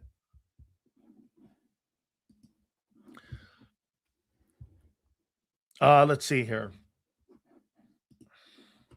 Sales, do teams know about the schedule before? No. You're not giving a heads up. Now, I don't know if the owners are. I'll take that back. But I don't ever remember knowing, like, when the schedule came out on what teams we were going to play. No, I want both. I want my team to dominate every game at every aspect. Anyone who says otherwise is a moron.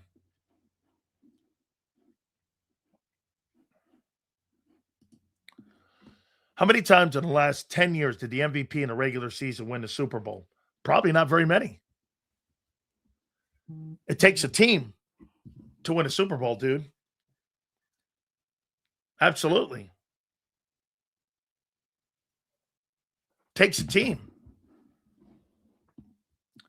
Checkmate. Okay. Like I said, here. See, I'm going to double check that. Super Bowl winners. MVP. Double check there. Yeah. Let's see how many guys. Chuck Howley just got in. Jake Scott. There's one. Harvey Martin. There's another one. Plunkett. Another one. Sims. Another one. Williams. Another one. Otis Anderson, another one. Rippon, another one. Larry Brown, another one. Desmond Howard, another one. Dexter Jackson, another one. Deion Branch, another one. Hines Ward, another one. Santonio Holmes, another one. Eli Manning. Let's see here. Santonio Holmes. I didn't get that. Nick Foles will never see the Hall of Fame. Von Miller will. Joe Flacco will never. Julian Edelman will never. Malcolm Smith will never. Cooper Kupp will never. 10, 5, 10, 15, 20. Not 33, 26 of the guys won the MVP award. 26 out of 60 were MVPs in that Super Bowl. Oh, and Jalen Hurts, who will never. That's 27. How about you just do, since they had made a quarterback award? Oh, true. Bills' new stadium. Allen might throw for 400 yards in a game. No win. Is that a dome? Is that going to be a dome? Hey, I got to pay some bills. Appreciate you guys being here. Please hit the like button. Our great friends at Morgan & Morgan, the #1 injury law firm in all of America for a reason. That's because they win. Plain and simple, folks. I tell you about the family in Pennsylvania that was initially offered $650K. They got nearly $30 million in settlement. Or the family in Florida, they got $12 million given to them when they were initially offered $350,000. This will be the easiest decision you ever make in your life. Do me a favor. Go to forthepeople.com/big sales or pound law 529. That's forthepeople.com/big sales or pound law 529. And do me a favor. You tell them Big Sales sent you. There's a reason the Flappy Flaily inflatable tube man dominated the dance-off. Throw the money in the air. Throw the money in the air. Make it rain, count it up, put it there. Just like there's a reason Morgan & Morgan is America's largest injury law firm. Injured? With over $25 billion recovered for our clients, there's a reason to go big. Morgan & Morgan, America's largest injury law firm. Ignite your nights with free live entertainment daily, only at Live Casino and Hotel Philadelphia's Center Bar. 7 days a week, enjoy some of the region's top party bands, performers, and DJs as they take the stage in the heart of the casino action. Great cocktails, live music, and lively moments. It's all happening at Center Bar at Live Casino and Hotel Philadelphia. Visit livecasinophilly.com for more details and the complete list of upcoming events. Must be 21 or older. Gambling problem? Call 1-800-GAMBLER. This is Eric. When he got injured in a car accident, he called Morgan & Morgan. He not only gets a lawyer, he gets trial lawyers like Sam and Jessica, who are in it to win it. He gets his own investigators with briefcases, leather ones. And if you ever have questions, our customer service folks keep things rolling. Injured? We're your army. Morgan & Morgan, America's largest injury law firm. Welcome to the Jet Setters and the High Rollers, to the Shot Takers and the Tastemakers. Welcome to the Viewfinders, the Thrill Seekers, and the Night Owls. Welcome to everything you could possibly want on one 5-mile island. Welcome to the Wildwoods. Book your stay today. In our hometown, we all look out for each other. We go the extra mile to lend a helping hand. We step up to keep our communities going strong. And at Independence Blue Cross, we're here to keep you going strong. We've been deeply rooted in our communities for more than 85 years. And that connection to members has earned us our spot as the #1 health insurer in the region. So while you look out for your neighbors, know IBX is always looking out for you.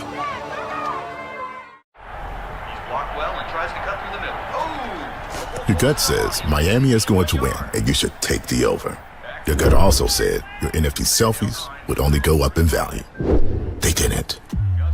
But your head is on Sports Grid and knows the QB is in concussion protocol. The backup has a 45 QBR against the zone coverage. The New York D has the most sacks in the league. So yeah, trust your head. It's smarter to be on Sports Grid. EAGLES. Eagles.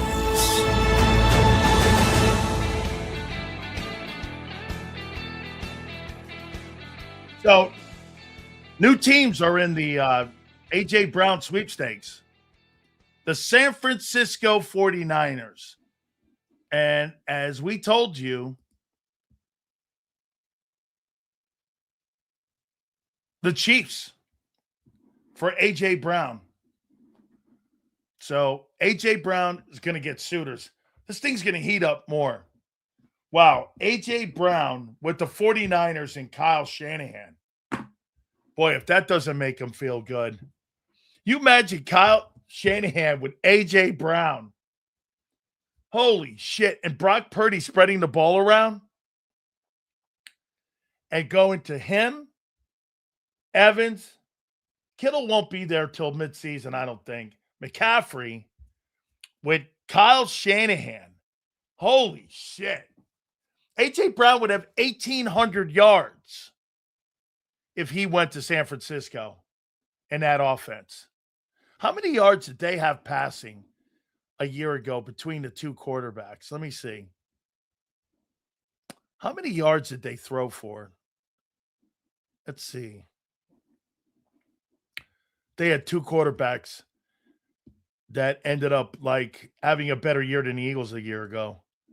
Let me see. What did they have? So this is what they threw for last year. Purdy threw for in only 8 games, 2,167 yards in 8 games and 20 touchdowns.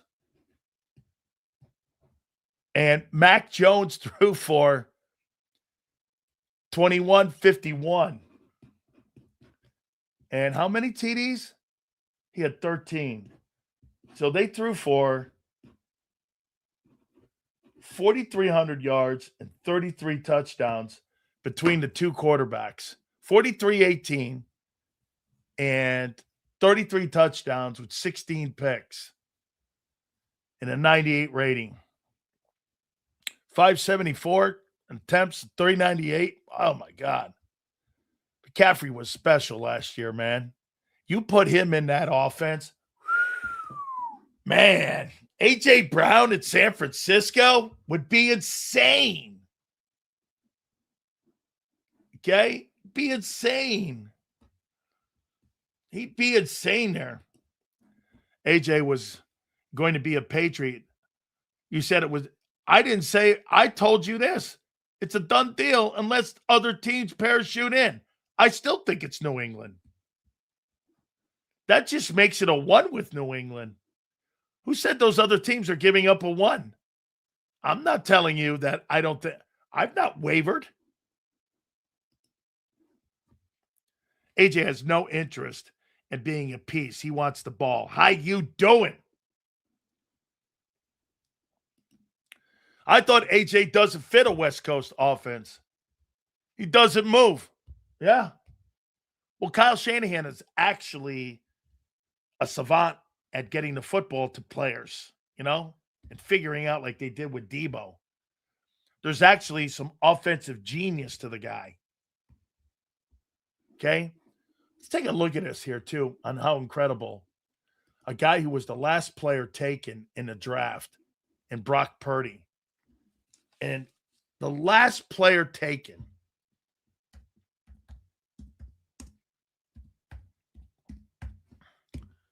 They didn't even win the division title last year, and they still won 12 ball games. So, Brock Purdy's 30-15. And in his 4 years, he's thrown for 12,000 yards. And how many touchdowns? 84 in 4 years. Shit, how many touchdown passes has Hurts thrown in 8 years? Surely it's over 100, right?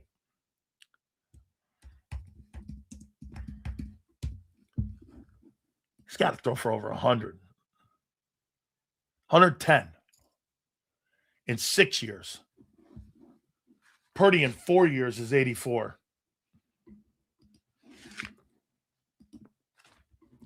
Still, Jalen's biggest problem is processing the field, not decision-making. Okay. Manning is using helmet cams. Maybe he can help him being able to see what he needs to see. Okay. Kyle and Dak are a match made in heaven, folding the biggest spots. And that's why he's a $60 million guy, in your opinion, right? Okay. Also, Sills, what have the Niners done on defense? I think, well, the same thing you are. You're telling me you're getting healthy in your old line and you're going to be better, right? Well, they're getting Warner and Nick Bosa back.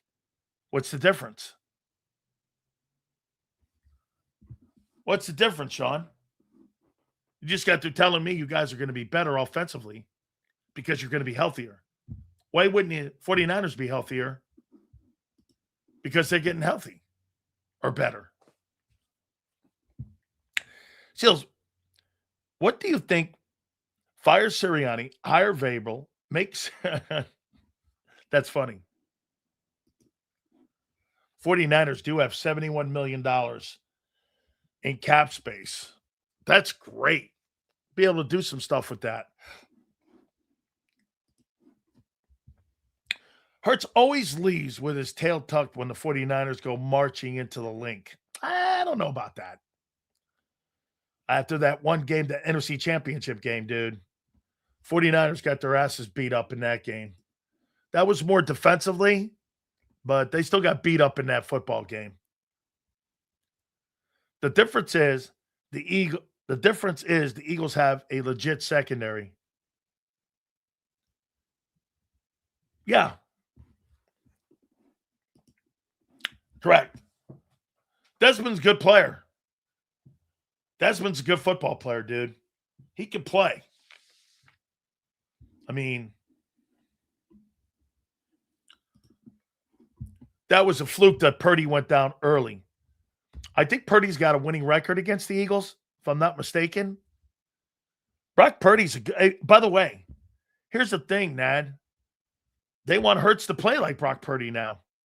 Want him to spread the ball around. That's exactly what Brock Purdy does. Can you imagine Brock Purdy asking Jalen Hurts or asking Brock Purdy to play like Jalen Hurts? He'd get killed.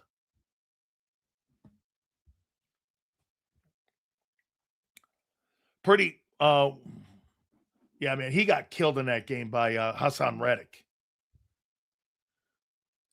Dan, do you know that shitty 49er team was one game away from first place? And if I'm not mistaken, Ramir, they had beaten both the Rams and Seattle. They had split that year, but they were healthier early. And like I said, that team at the end of the year was not the same team after they lost Warner and Bosa. It was just a well-coached football team.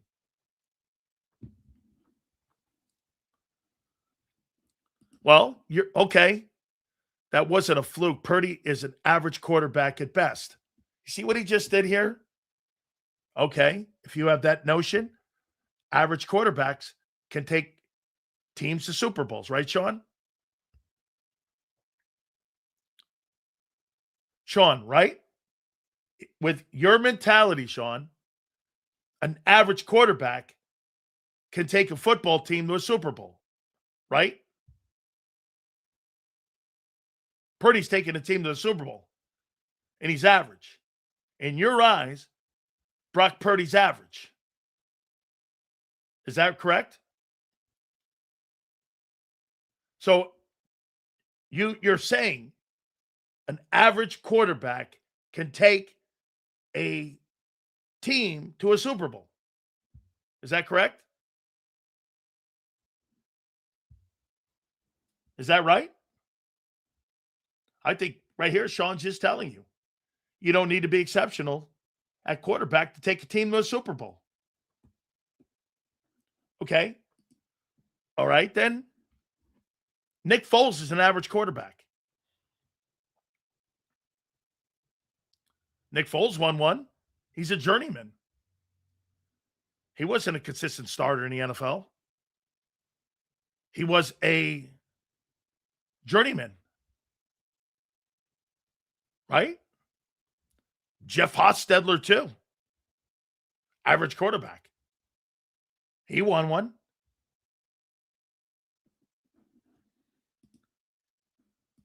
Right? You can win a Super Bowl with an average quarterback. Doesn't mean you should ever want to. Well, Trent Dilfer was average too. He won one. According to Sean, you could be average and get to one and win one. Right, Sean? I mean, there's numerous quarterbacks that have gone to Super Bowls and won. Hostetler, Foles, Plunkett, Joe Flacco. Pick one.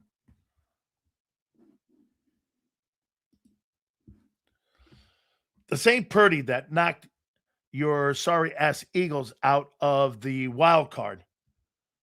I don't know about sorry-ass.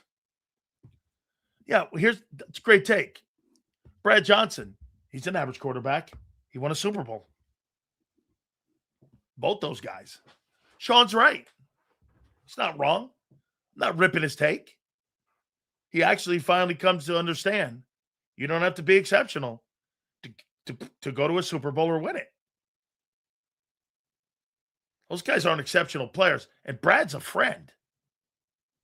No shade. It's a great accomplishment. So the word you're using is the word take. So did the team take? Oh, now, wait a minute. In 2024, dude, are you under the impression Hurts drove that engine of that 2024 Super Bowl team? Are you out of your fucking mind? That was a Barkley year, dude. Holy shit. It was a caboose that year. 29-05 and 18 touchdowns.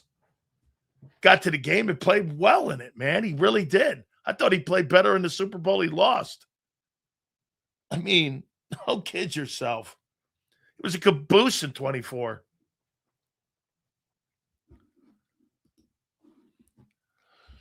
Purdy is a great quarterback, Sills. The problem is Shanahan putting his players in bad situations to get injured. I'll tell you, Cosmo, what I think of Kyle Shanahan. Kyle Shanahan reminds me of Andy Reid. Andy Reid, Philly. 2 minutes to the half and 2 minutes to the end of the game. Go back when he was a coordinator in Atlanta and watch his Super Bowl performances. I think he nuts up, man.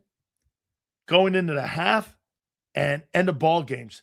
Those 2 minutes kill him. So they were both average quarterbacks with top 5 defenses and great running games. They damn mirror each other, like the Eagles. Average quarterbacks, top 5 defenses. You mean like Philly in 24? Is that right? You're kind of saying the same thing. Is that what you're saying too? Because that's the Eagles too.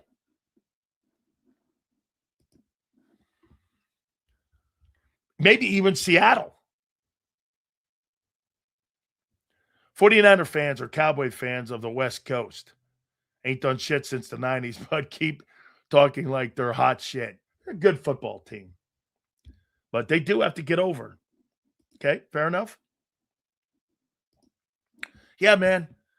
I think Shanahan, I think he's got all the schemes. I think he does all the great things on building an offense. Andy Reid stunk. 2 minutes into the half, 2 minutes end of the game. And I think Mahomes has been the difference in those 2 minute drills. And he's been a different guy. He's just been completely different. Okay? I mean, he just has been.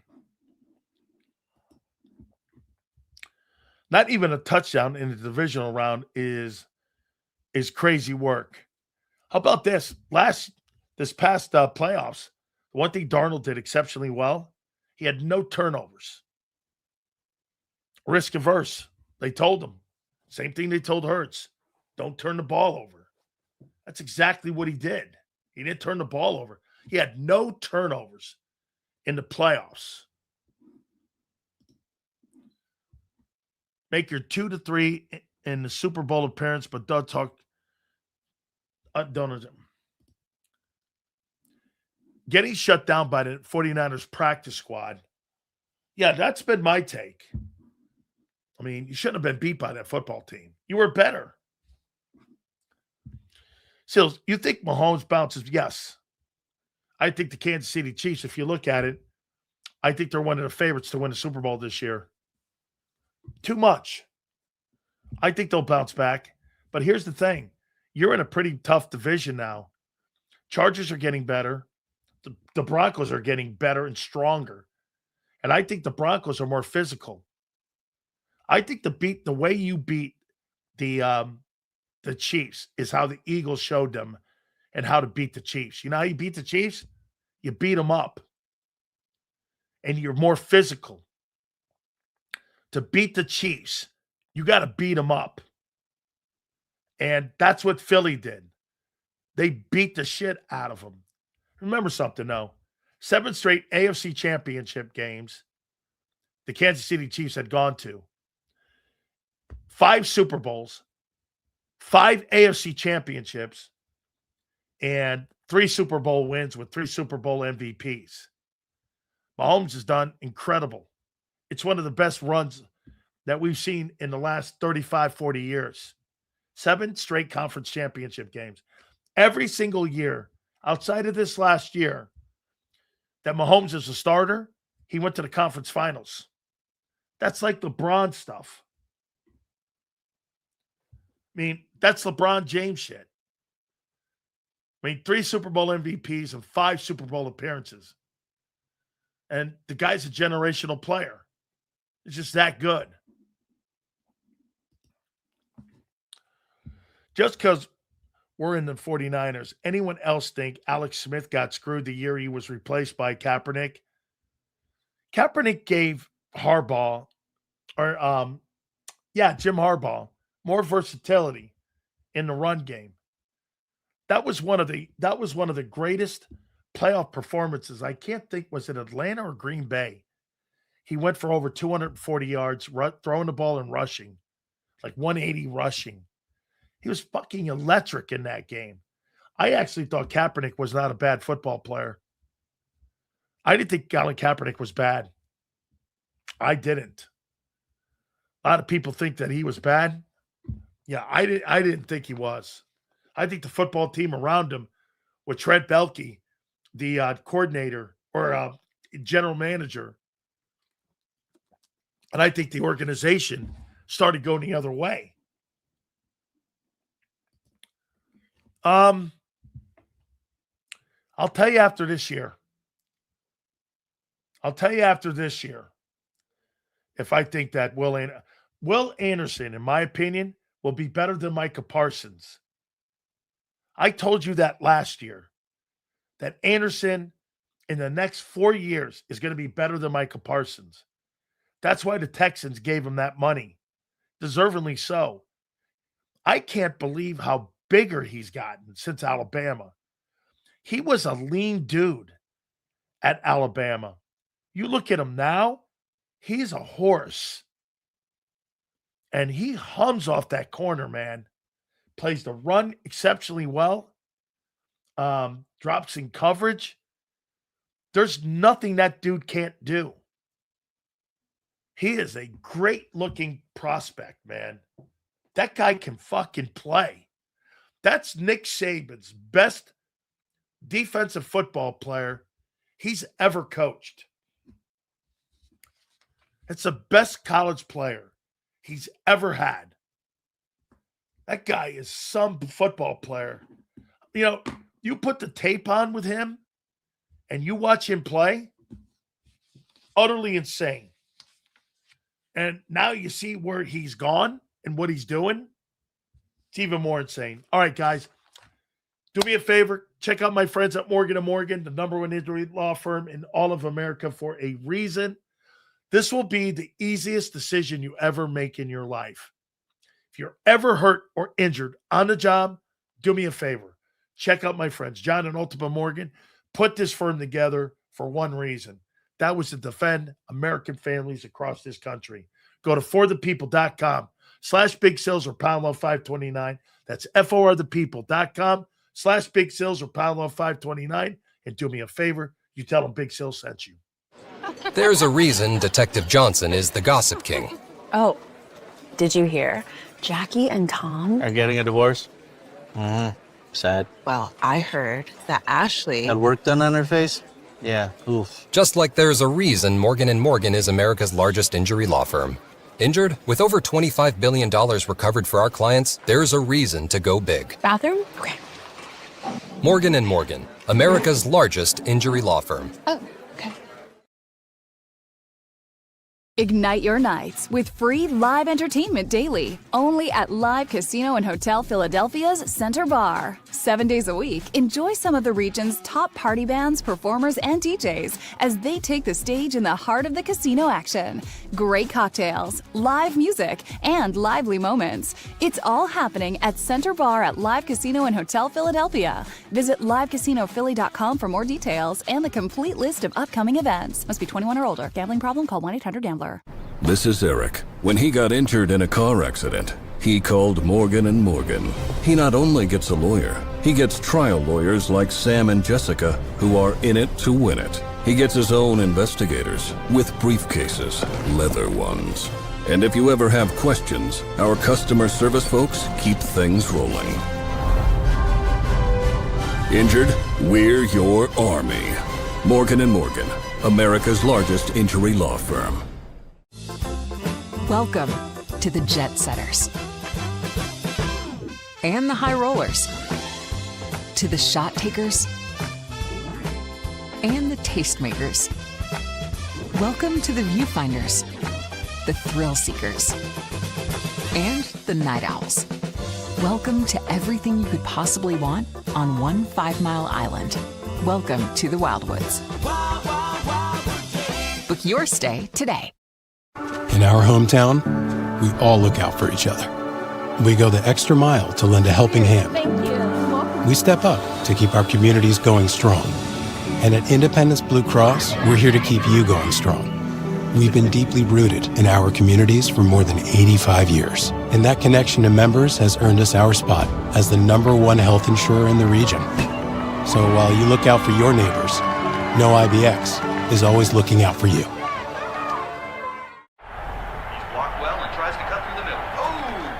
Your gut says Miami is going to win, and you should take the over. Your gut also said your NFT selfies would only go up in value. They didn't. But your head is on Sports Grid and knows the QB is in concussion protocol. The backup has a 45 QBR against the zone coverage. The New York D has the most sacks in the league. So yeah, trust your head. It's smarter to be on Sports Grid. EAGLES. Eagles.